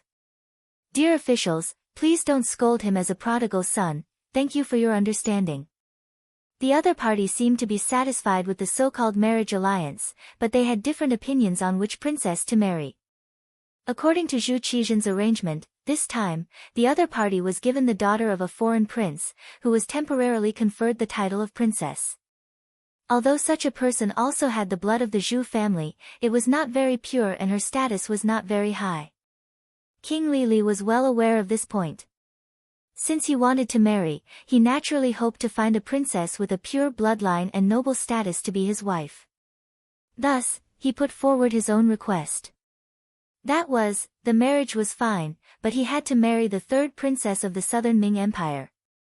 The third princess of the southern Ming Empire was Zhu Qizhen's younger sister. During her birthday, Yang Qindong had even arranged a program for her. Because of her status, she was very noble. Later on, after Zhu Qizhen's army was defeated, although Daizong Zhu Qiyu tried to persuade her to stay, she still followed Zhu Qizhen to Nanjing. Because of this, the matter of finding Fu Ma was delayed. Now, she was a girl waiting to be married. Since Li Li knew about this matter, it was natural for him to have such a request. The other party wanted to marry the third princess, so the envoy did not dare to make a decision. He only said that he would return to the capital of the southern Ming Empire and report to Daizongingzong. As if to put pressure on the other party, Li Li clamored for the envoy to quickly reply. Otherwise, he was not sure if he would send troops again in a fit of anger and occupy the entire Yunnan. At that time, it would be hard to avoid hurting the relationship between the two sides. The envoy was so scared that he ran out of the Jiaoji army's camp in a panic. He took a detour and headed straight for Nanjing. However, what he and everyone else did not expect was that the Security Bureau had already made arrangements to deal with this envoy. Not long after the envoy entered the Jiaoji army's camp, the assassination attempt was carried out. The envoy was completely unprepared and was killed, along with the dozens of people who followed him. Envoys being killed, this kind of thing usually did not happen. As the saying goes, even if two armies were at war, they would not kill the envoys. It was precisely because of this fixed way of thinking that no one would expect such a thing to happen.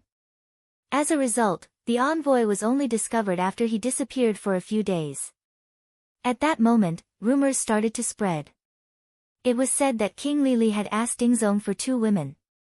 One was the most noble and pure-blooded third princess, Princess Shangde, and the other was Zhu Qizhen's current wife, Empress Qian. It was also said that the old king preferred married women. This news was naturally spread by the Security Bureau on purpose. Because the envoy was already dead, the truth of the matter could no longer be investigated.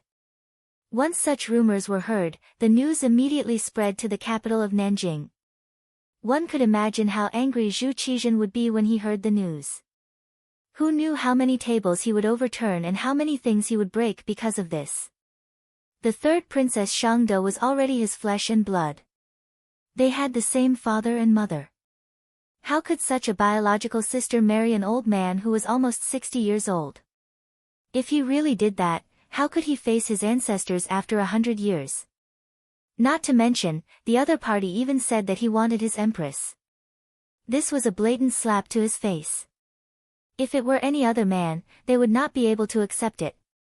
Although it was popular in some places to send women to do errands, especially in Japan, this kind of thing could be said to be common. However, Lady Qian was the empress of a country. Similarly, she represented the face of a country. If Zhu Qizhen really did that, he would not need to do anything else. The whole world would look down on him. Then, where would his imperial power be? Where would his dignity be? In his anger, Zhu Qizhen unleashed a thunderous rage in the imperial court. I order Governor Wang Lai of Huguang, Administrative Secretary Yang Xinmin of Yunnan, and Governor Tongji Dongxing to immediately mobilize the army and attack Jiaoji together with King Shiping. I want him to pay the price for his arrogance and ignorance. Pay the price. The emperor was furious. Immediately, a eunuch went down to pass down the decree. However, all the officials in the imperial court knew that if Jiaoji was so easy to destroy, it would have been destroyed long ago. There would not have been Xuanzong Zhu Zhangji's abandonment back then.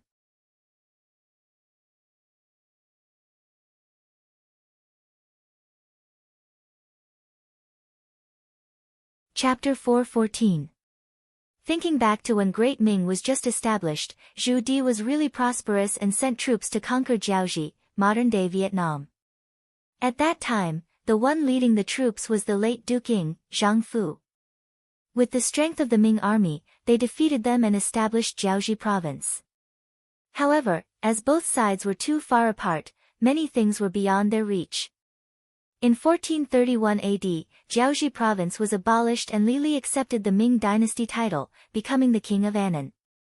This was a huge blow to the prestige of the central government toward the southwest chieftains. What happened after proved that the negative effects of Xiande abandoning Jiaoji were long-term and fatal. This matter dealt a heavy blow to the Ming dynasty's international prestige in the western region and shook their suzerain status. Losing Annan meant losing the western region. This was something that even Zhu Zhangji did not expect. Since then, Annan had been harassing the border and invading the land. Finally, there was today's humiliation. Zhu Qizhen was still angry as he left court. Beside him was eunuch Chao Jixiang, who looked like he wanted to say something. Chao Jixiang, what's the matter? Noticing the change in Chao Jixiang, Zhu Qizhen stopped and asked with a frown. Even if I die 1,000 times, I will not say anything. However, I am afraid that I will make the emperor angry.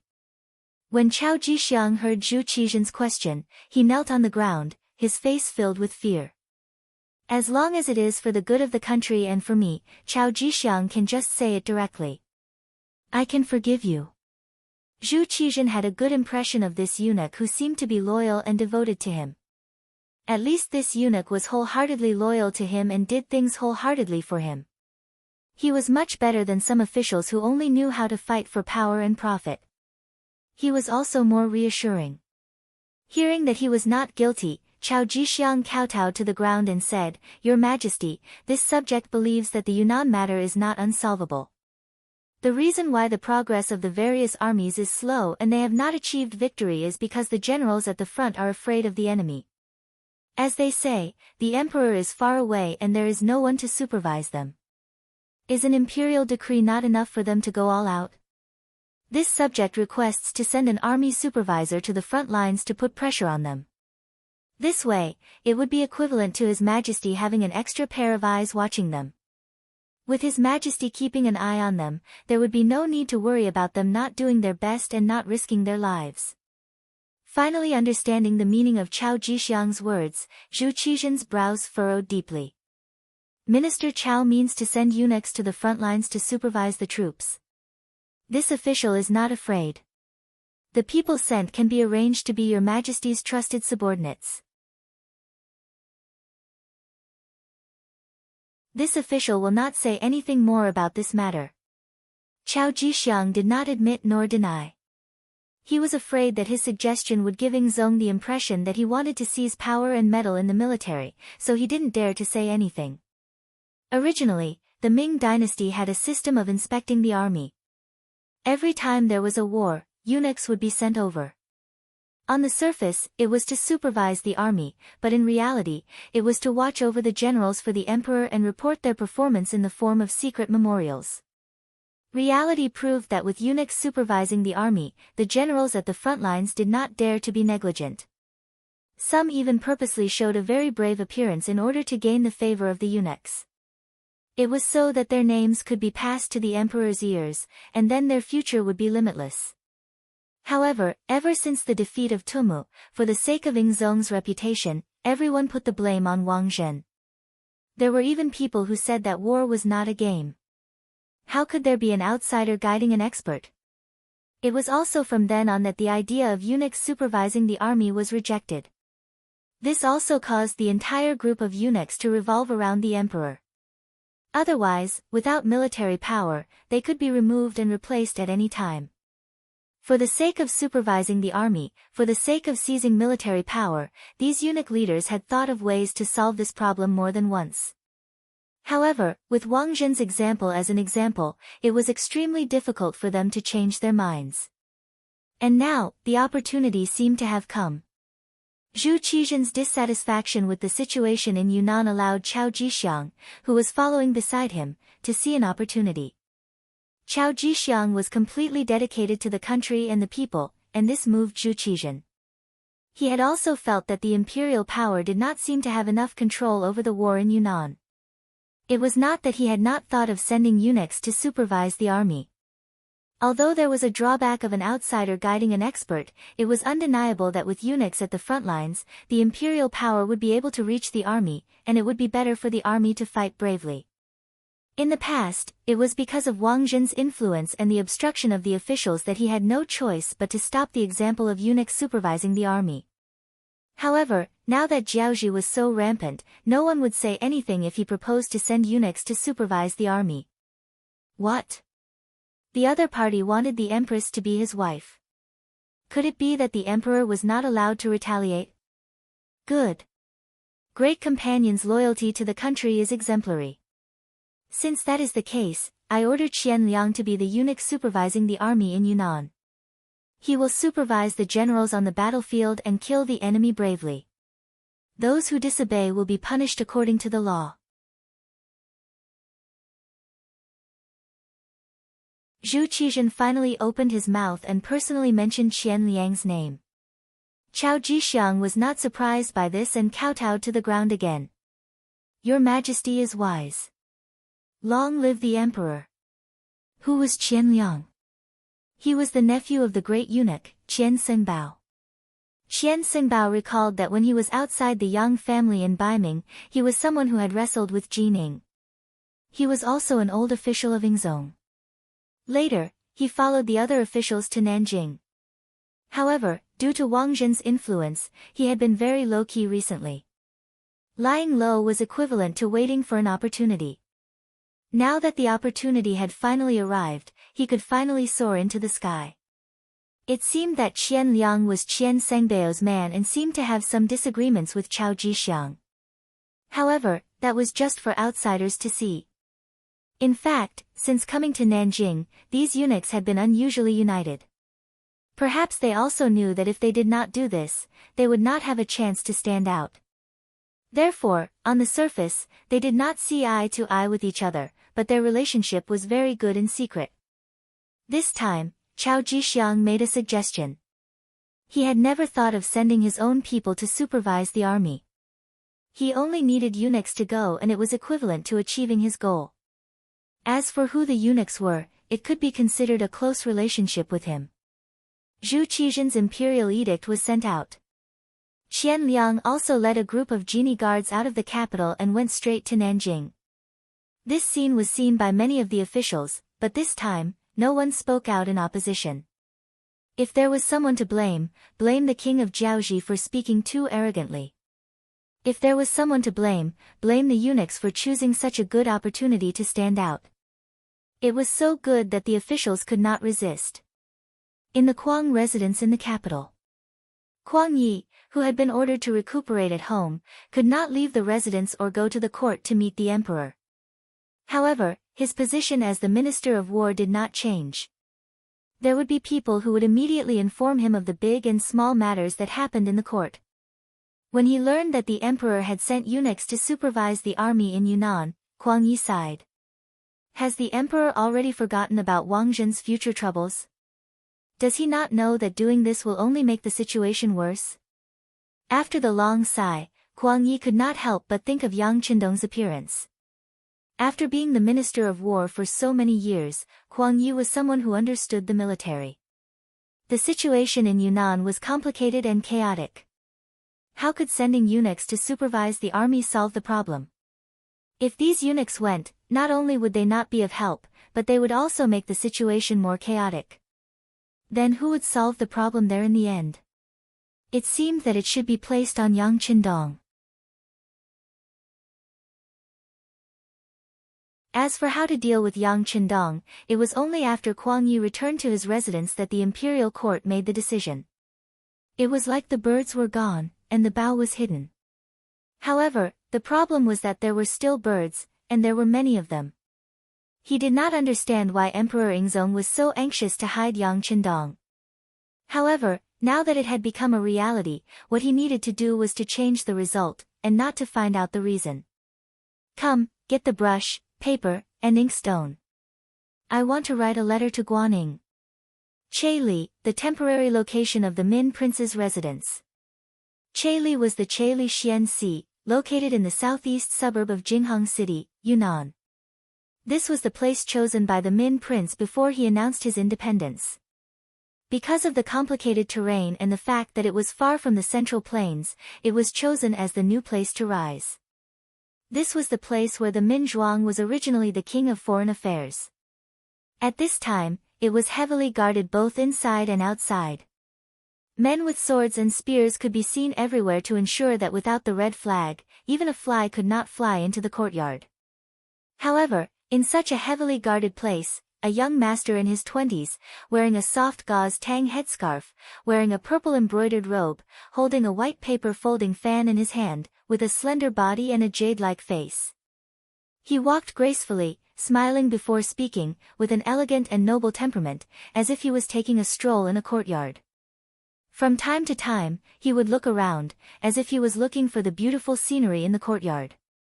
All the guards acted as if they did not see this young master's appearance. No matter where his gaze fell, it was as if it was a matter of course.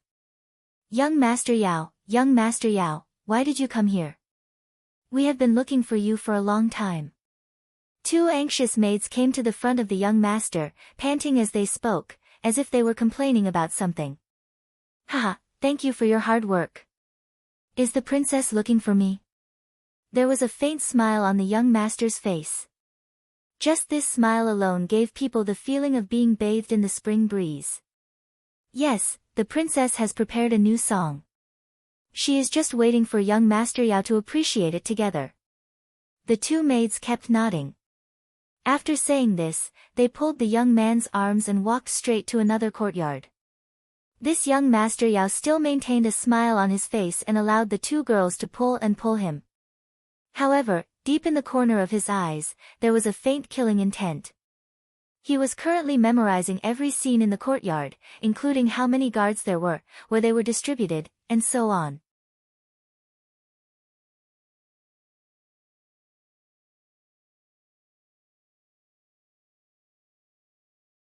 Chapter 4:15. Young Master Yao's surname was Yao and his given name was Jun. As a matter of fact, he was as handsome as his name suggested. His appearance belonged to the sunny and energetic type of man. In modern terms, he was the type of fresh meat. He had big eyes and a fair complexion. Many women's complexions were far inferior to his. When such a man appeared, he would often receive the attention of those women. However, what everyone did not know was that Yao Jun had another identity. He was the ace spy of the Yangxia Security Bureau. This time, he came to King Min's territory to infiltrate the enemy's territory and obtain inside information. However, he did not expect that the moment he appeared in the Chirizi Bureau, King Min's sister, Zhu Yan, fell in love with him at first sight because of his extraordinary charm and temperament. This woman, who was given the title of Forever Victory Group Leader, fell in love with him at first sight. Thus, she invited Yao Jun to her home. Naturally, Yao Jun was eager to see this happen. In this way, he would become a frequent visitor to the prince's mansion, so much so that all the guards here knew him.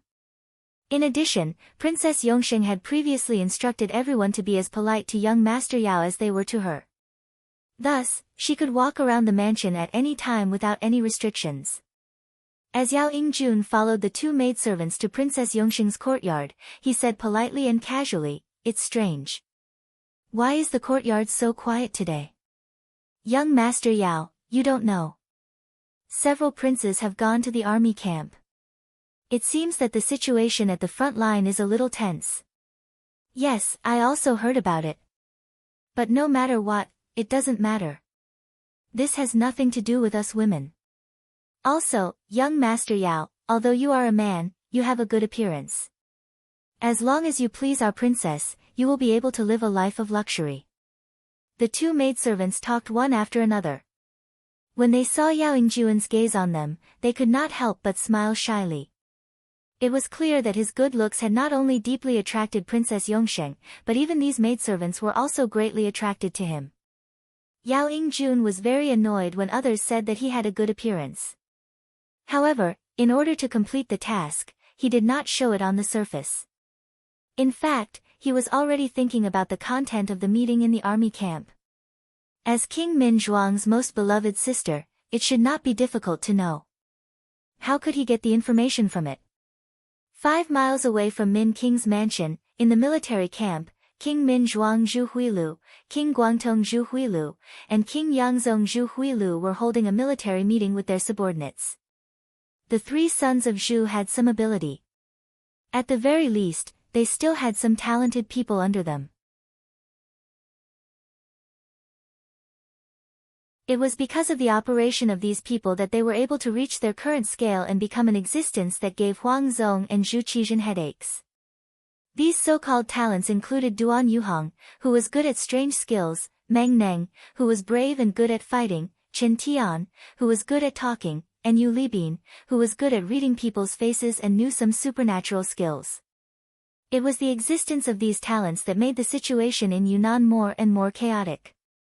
They also formed a temporary alliance with Jiaoji and Miao Jun, and forced the Mu family to not dare to act rashly. Originally, if this situation continued, it would not take long for the southern Ming army to fall into a completely passive state. Then, the entire Yunnan might fall. Then, the war would expand outward, and they would achieve the general trend of occupying a corner of the world. Finally, they would seek the central plains and seize the world.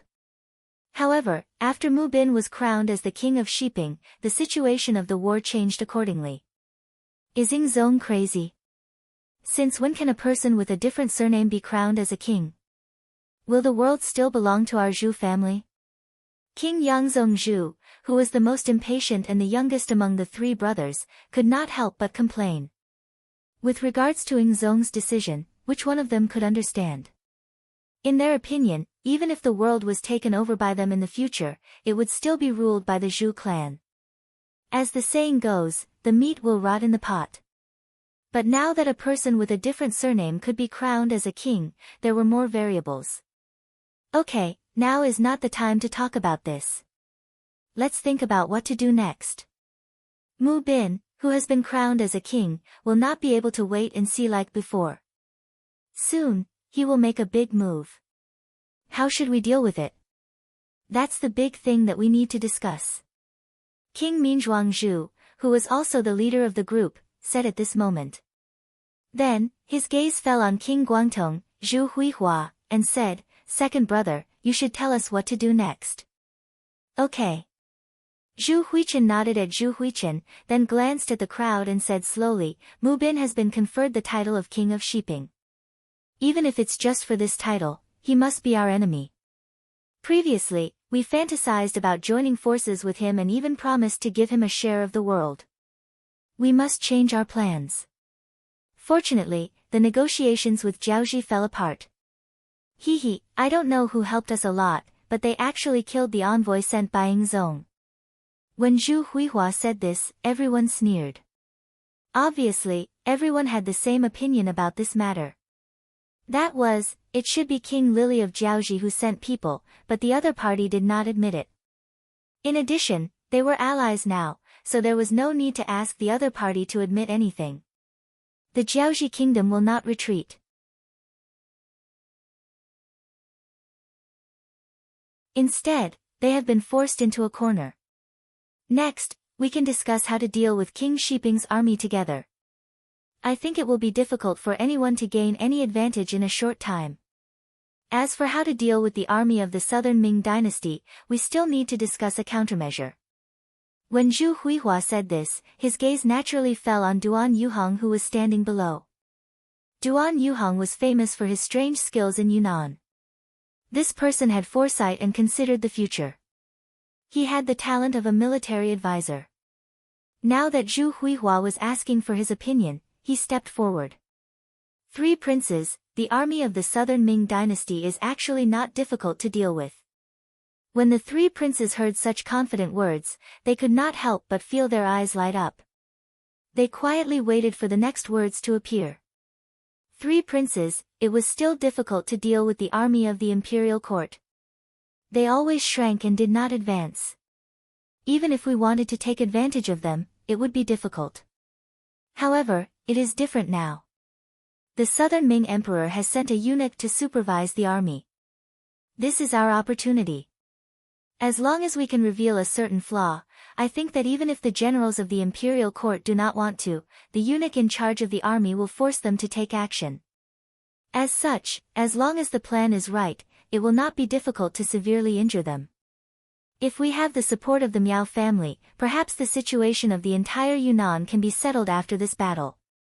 Duan Yuhong's face was full of smiles.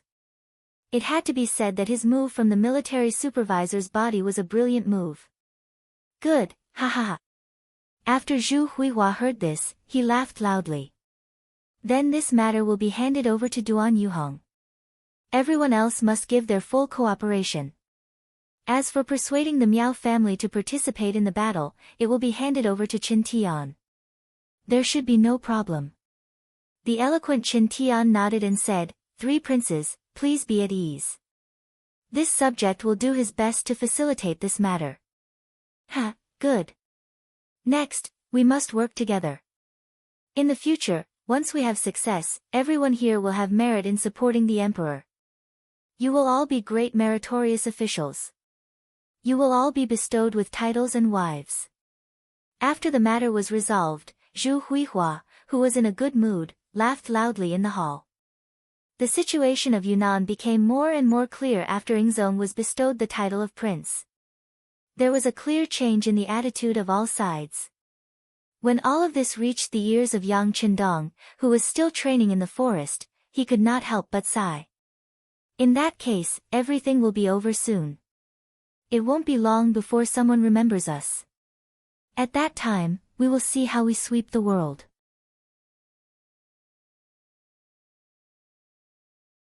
Saying such bold words was not only because of Yang Qindong's confidence in the Yang family army, but also because he saw the weakness of his opponent.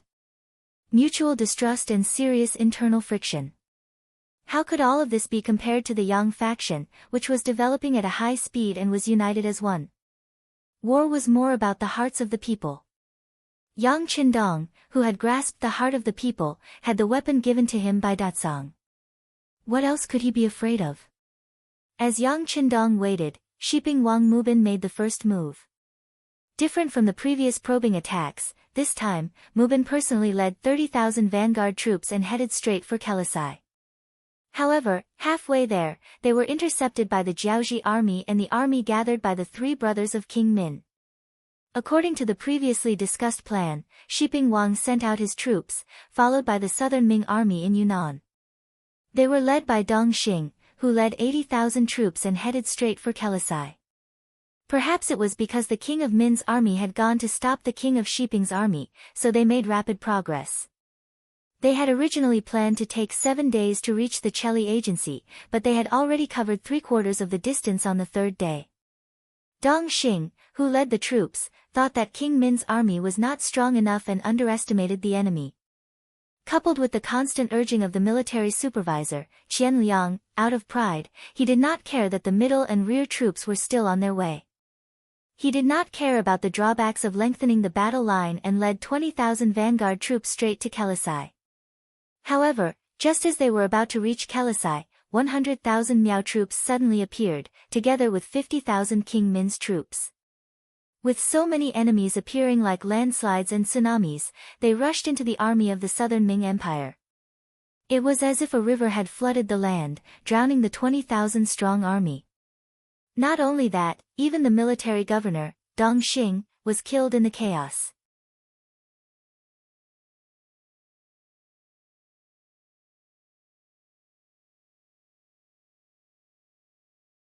Chapter 4:16. 20,000 vanguards were destroyed, and what followed was a crushing defeat. Nearly half of the remaining 60,000 soldiers were killed or captured, and the other half of them had fled. Only Qian Liang, the supervisor of the army, returned to Guangnan Prefecture with 15,000 generals and barely survived the battle. When the news of the defeat of the southern Ming army reached King Mubin of Shiping, he hurriedly brought his army back to Yunnan Prefecture for fear of falling into a trap. The loss of this battle caused the elite troops that the southern Ming Empire had placed in Yunnan to be completely lost. Their strength had also dropped by close to half. At this moment, King Min, Jiaoji, and Miao Jun's counterattack arrived. They first sent a part of the army to monitor King Shiping in Yunnan Prefecture, and then gathered the main force to surround Guangnan Prefecture. Without any preparation, the South Ming army in Guangnan Prefecture retreated in a flurry in order to avoid being besieged. Besides abandoning Guangnan Prefecture, they even left most of the grains and fodder in the city for the sake of Prince Min's troops who had caught up with them.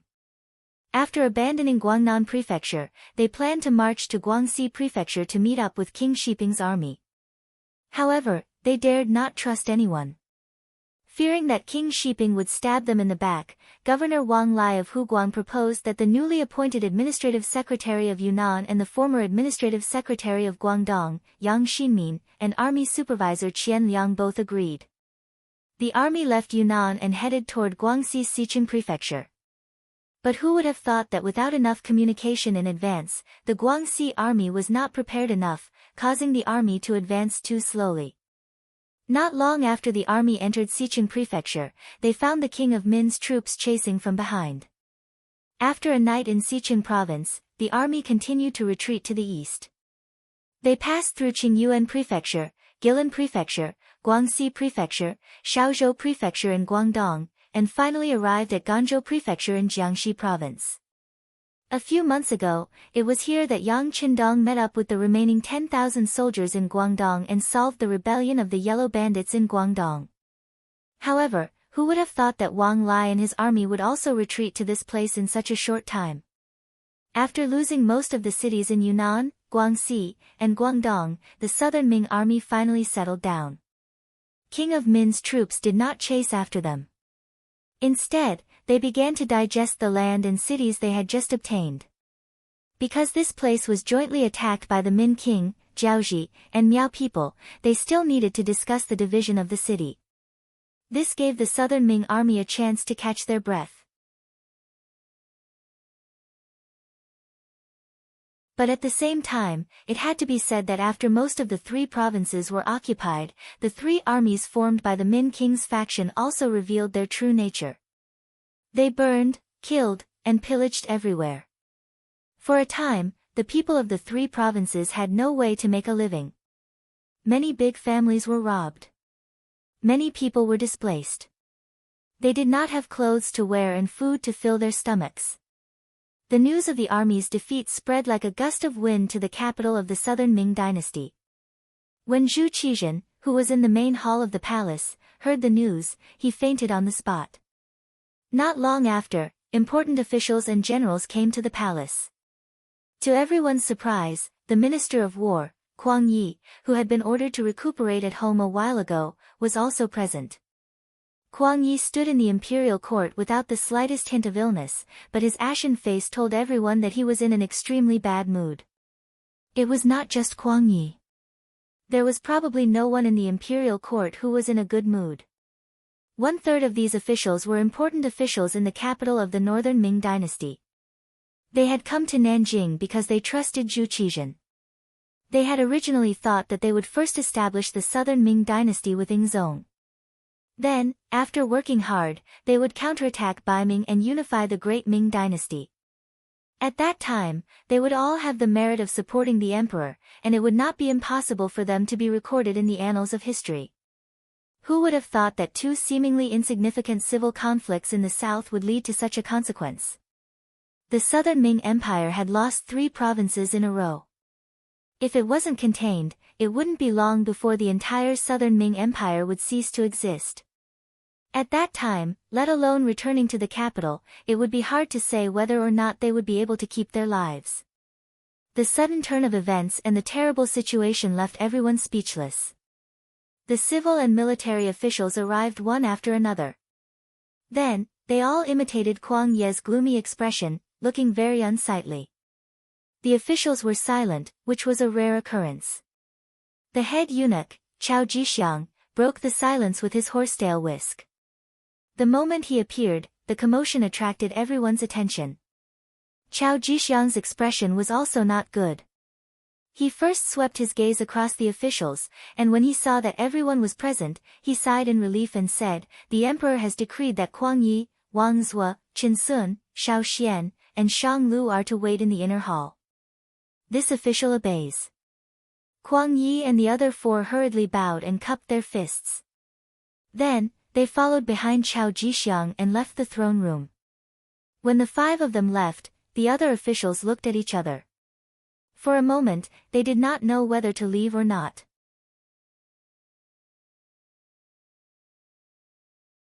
Some of the officials looked at the Minister of Rights, Lu De, and the Minister of Works, Jiang Yuan. Of the 6 ministers, only the 2 of them were left behind. It was inevitable that they would be looked at. In particular, the Minister of Rights, Liu De, left behind many doubtful gazes. Jiang Yuan was the Minister of Works. He could not play a big role in the war. At most, he could supervise the forging of weapons. However, it was said that he had already forged many usable weapons a while ago. They could be used by the army at any time. As a result, the effect he could play was very small. Liu De was different. He was the Minister of Rights. War was not as simple as fighting. There were more negotiations and public opinion. These were all done by the Ministry of Rights. But now, he was indeed left here. Thinking back to the fact that it was because of his advice that Minister Kuang Yi had to return home to recuperate, which led to the defeat of the war, everyone couldn't help but look at him with many more question marks. Liu De naturally felt this.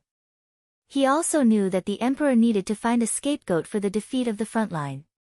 Although it might not be him, the appropriate punishment was always needed. The fact that he did not wait for the emperor's arrival was a clear proof. However, even though he knew this, Liu De still stood there without showing the slightest trace of fear. He knew these courtiers too well. Once you were in power, you could say all kinds of sweet words, even mushy ones, out of your mouth. On the other hand, once you've lost your power, you'll be able to say all sorts of nasty things.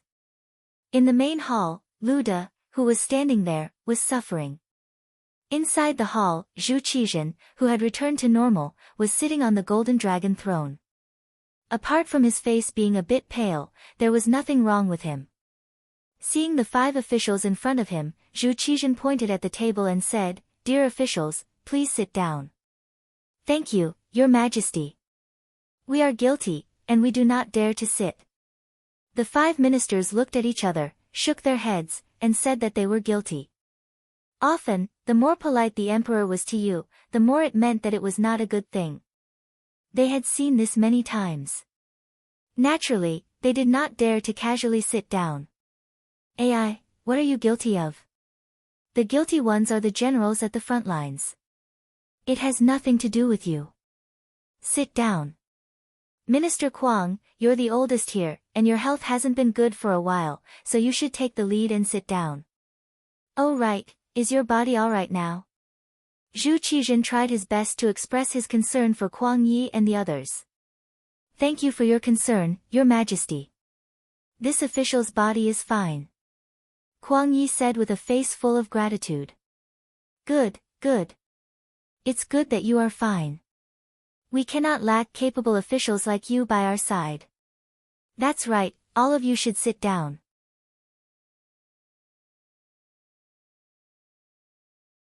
After a round of sentimentality, the other officials also looked for their seats and sat down one by one with expressions of gratitude on their faces. After everyone was seated, Zhu Qizhen let out a long sigh and said, "Dear officials, I'm sure you all know about the defeat of the front lines.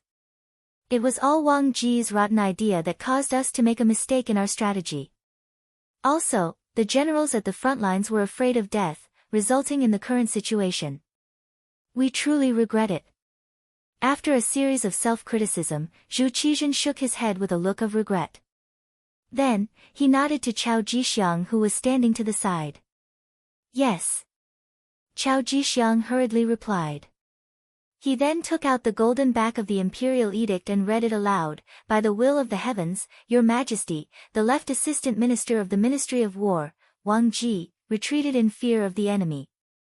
He is to be immediately removed from his position and brought back to the capital to be imprisoned. The embroidered uniform guard, Qian Liang, is to be demoted to a baihu of the embroidered uniform guard. He is to be punished with half a year's salary.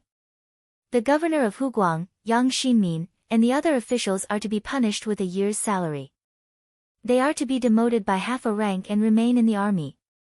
In the imperial edict, all the generals and officials of Yunnan were punished. This was especially true for Wang Ji. He had only been in Yunnan for less than a month, and he had gone from being in the limelight to being a prisoner. The situation had changed so quickly that it made people sigh at the unpredictability of heaven's might and the difficulty of being an official. After punishing all the officials, especially the left assistant minister of the Ministry of War, it was the same as putting an end to the failure of the war. Next, it was time to talk about the current situation. Dear officials, the traitor Zhu Huiqiang and the others have already caused chaos in Yunnan, Guangxi, and Guangdong. They will soon reach Jiangxi. What advice do you have for us? Zhu Qizhen's hopeful gaze fell on the 5 old officials. His face was filled with anticipation. What followed next was a period of silence in the inner hall. The Southern Ming Empire did not have a large army to begin with. Last time, when Kuang Yi was inspecting the guard stations, he discovered that there were some people who were not paid. As a result, the guards were not at full strength. At that time, the rough estimate was that there were less than 1 million people.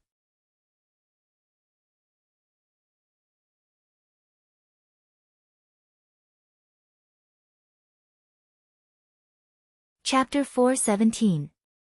They had less than 1 million soldiers. Previously, they had used more than 300,000 soldiers in Yunnan. After several defeats, another 100,000 soldiers were added, but they were still defeated. Looking at it this way, even if the entire Southern Ming Empire's army was gathered together, they would only have about 500,000 soldiers or even less. These people still needed to guard many cities and prefectures, so it was impossible to mobilize all of them. Otherwise, not only Yunnan, Guangxi, and Guangdong, but other places would also riot due to the absence of the military presence. Without a weapon to use, it was like a clever housewife couldn't cook a meal without rice. No matter who it was, it would be difficult to solve the problem in a short period of time. Of course, it could not be solved now, but it did not mean that it could not be solved in the future. For example, they could recruit soldiers again. After the rule of Ren Xuanji, the population of the Great Ming Empire was still large. It was not difficult to recruit 1 million soldiers under the command of Ren Xuanji. The difficult thing was that they did not have the time. It took time to recruit soldiers, and so did training. If they really recruited 1 million soldiers, it would take at least 2 years to perfect it. It would take such a long time.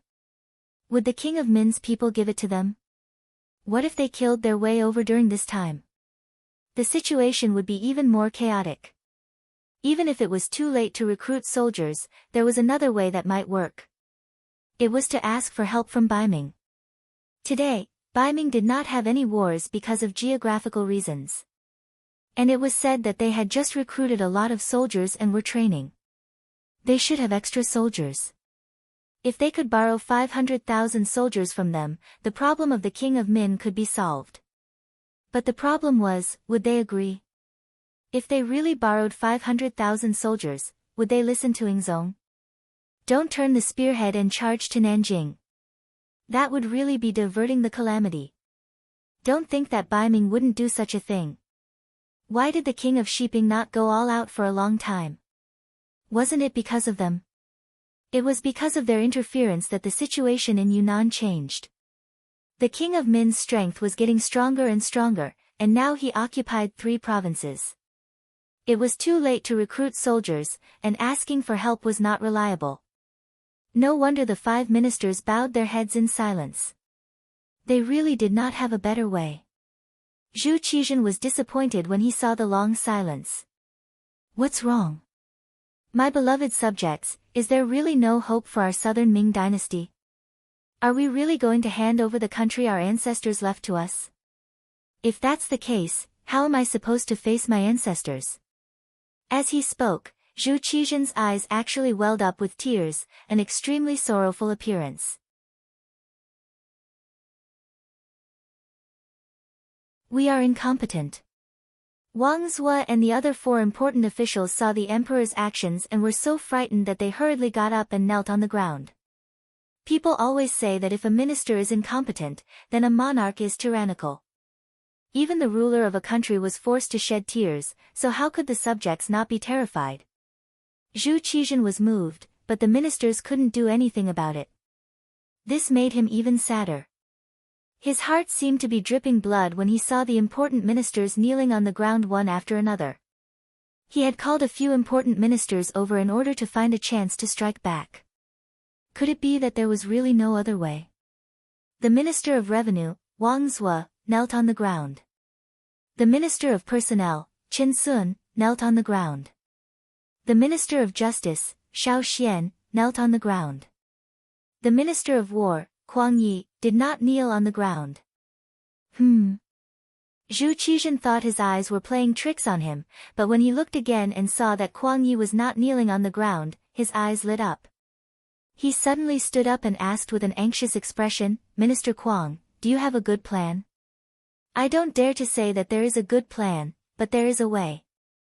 If it works, it can buy us some time," Kuang Yi said with some uncertain evidence.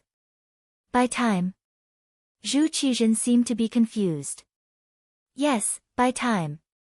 Our southern Ming dynasty has not been in a war for a long time, and our population is flourishing.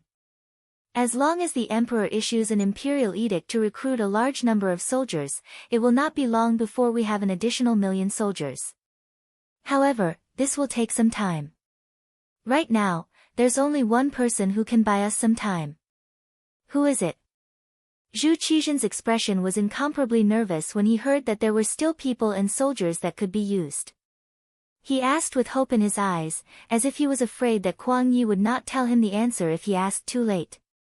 "The Duke of Loyalty, Yang Qindong." Kuang Yi did not make Zhu Qizhen wait for long. He firmly said a name. When the name was said, the other ministers who were looking at Kuang Yi also raised their heads in shock. Then, as if they thought of something, they slowly lowered their heads. Yang Qindong, the person who had once saved Ding Zong on the battlefield, had become a taboo existence at a certain level. No one knew the reason for this. Perhaps it was because he was too capable, or perhaps it was because he was too good at fighting. However, such a person did not completely submit to the emperor. It was no wonder that everyone avoided talking about him. As a result, when Yang Qindong took action to deal with the Huang bandit army in Guangdong, no one in the imperial court was willing to speak up for him. It was as if everyone had a tacit understanding and did not ask about this person. This was like getting rid of a donkey after it had outlived its usefulness.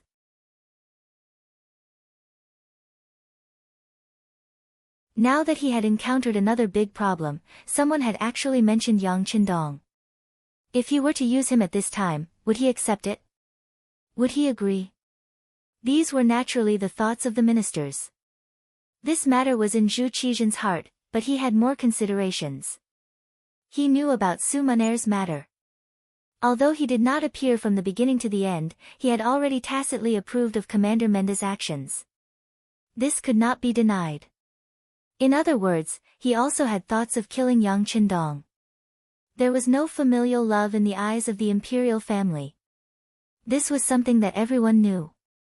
However, the actual situation was not only that there was no kinship, but also that it was difficult for gratitude to exist.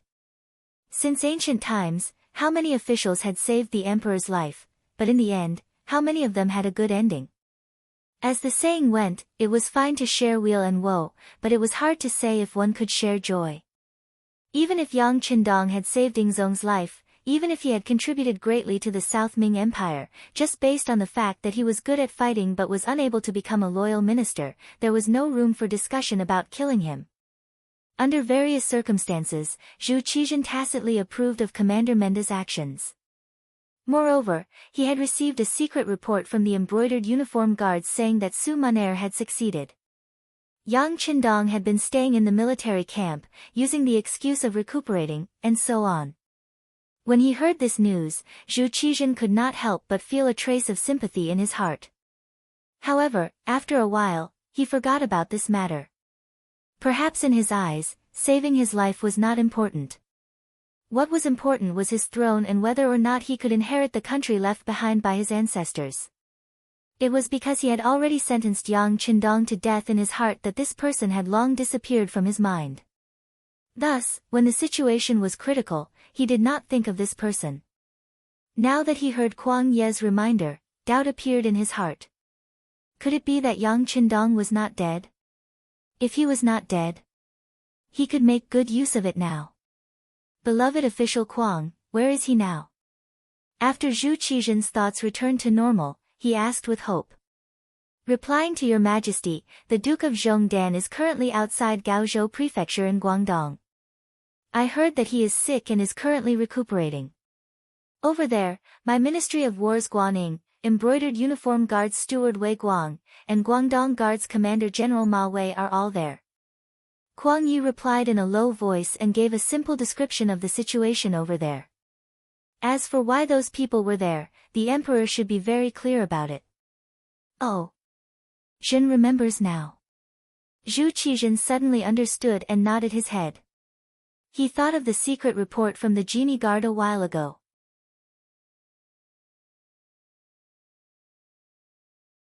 It said that Wei Guang was thinking of ways to persuade the mercenaries to work for him. At that time, he also thought that this was a good idea. The Great Ming Empire was vast and abundant in resources. What good things did it not have? As long as he was sincere enough, it was not impossible to keep those mercenaries who could fight for him. However, he did not receive any secret reports in such a long time. It seemed that the progress of the matter was not smooth. If it was not smooth, then it was good. If it was not smooth, then there was a possibility of Yang Qindong sending troops to quell the rebellion. Otherwise, if he really accepted the mercenaries, it would be equivalent to falling out with them. Zhu Qizhen quickly made a decision in his heart. After the court, he would notify the embroidered uniform guards and have them stop what they were doing to the mercenaries. At least on the surface, they would ease the relationship between them. However, this was a method of mending the pen after the sheep had been lost. The important thing was to discuss with Yang Qindong. Thinking of this, he said to Kuang Yi, "Zhen heard that the Duke of Loyal Valor is sick. Is his illness serious?" "This. I do not know. I have sent Guaning to visit him, but I have not seen him. He could not even enter the barracks. I think his rank is not high enough." Kuang Yi hesitated as he spoke. If that's the case, we should send an important official over." Zhu Qizhen nodded as he said this. Then, his gaze fell on Kuang Yi. "Beloved official Kuang, I am afraid that I will have to trouble you to make a trip. If you can see the Duke of Loyal Valor, ask him to take action no matter what. Don't ask him to defeat the rebels, but at least stabilize the current situation and buy time for our southern Ming dynasty to develop. I am old." This time, Kuang Yi did not immediately agree. Instead, he spoke with an ambiguous attitude. Kuang Yi said this because he was complaining. He was complaining about how Ingzong grounded him at home a while ago. Now that he had a use for him, he did not think about the fact that he was almost 70 years old. You're tuning in to the Blissful Bookshelf YouTube channel. We're so grateful for your support, and don't forget to subscribe to join us on this incredible journey through captivating stories.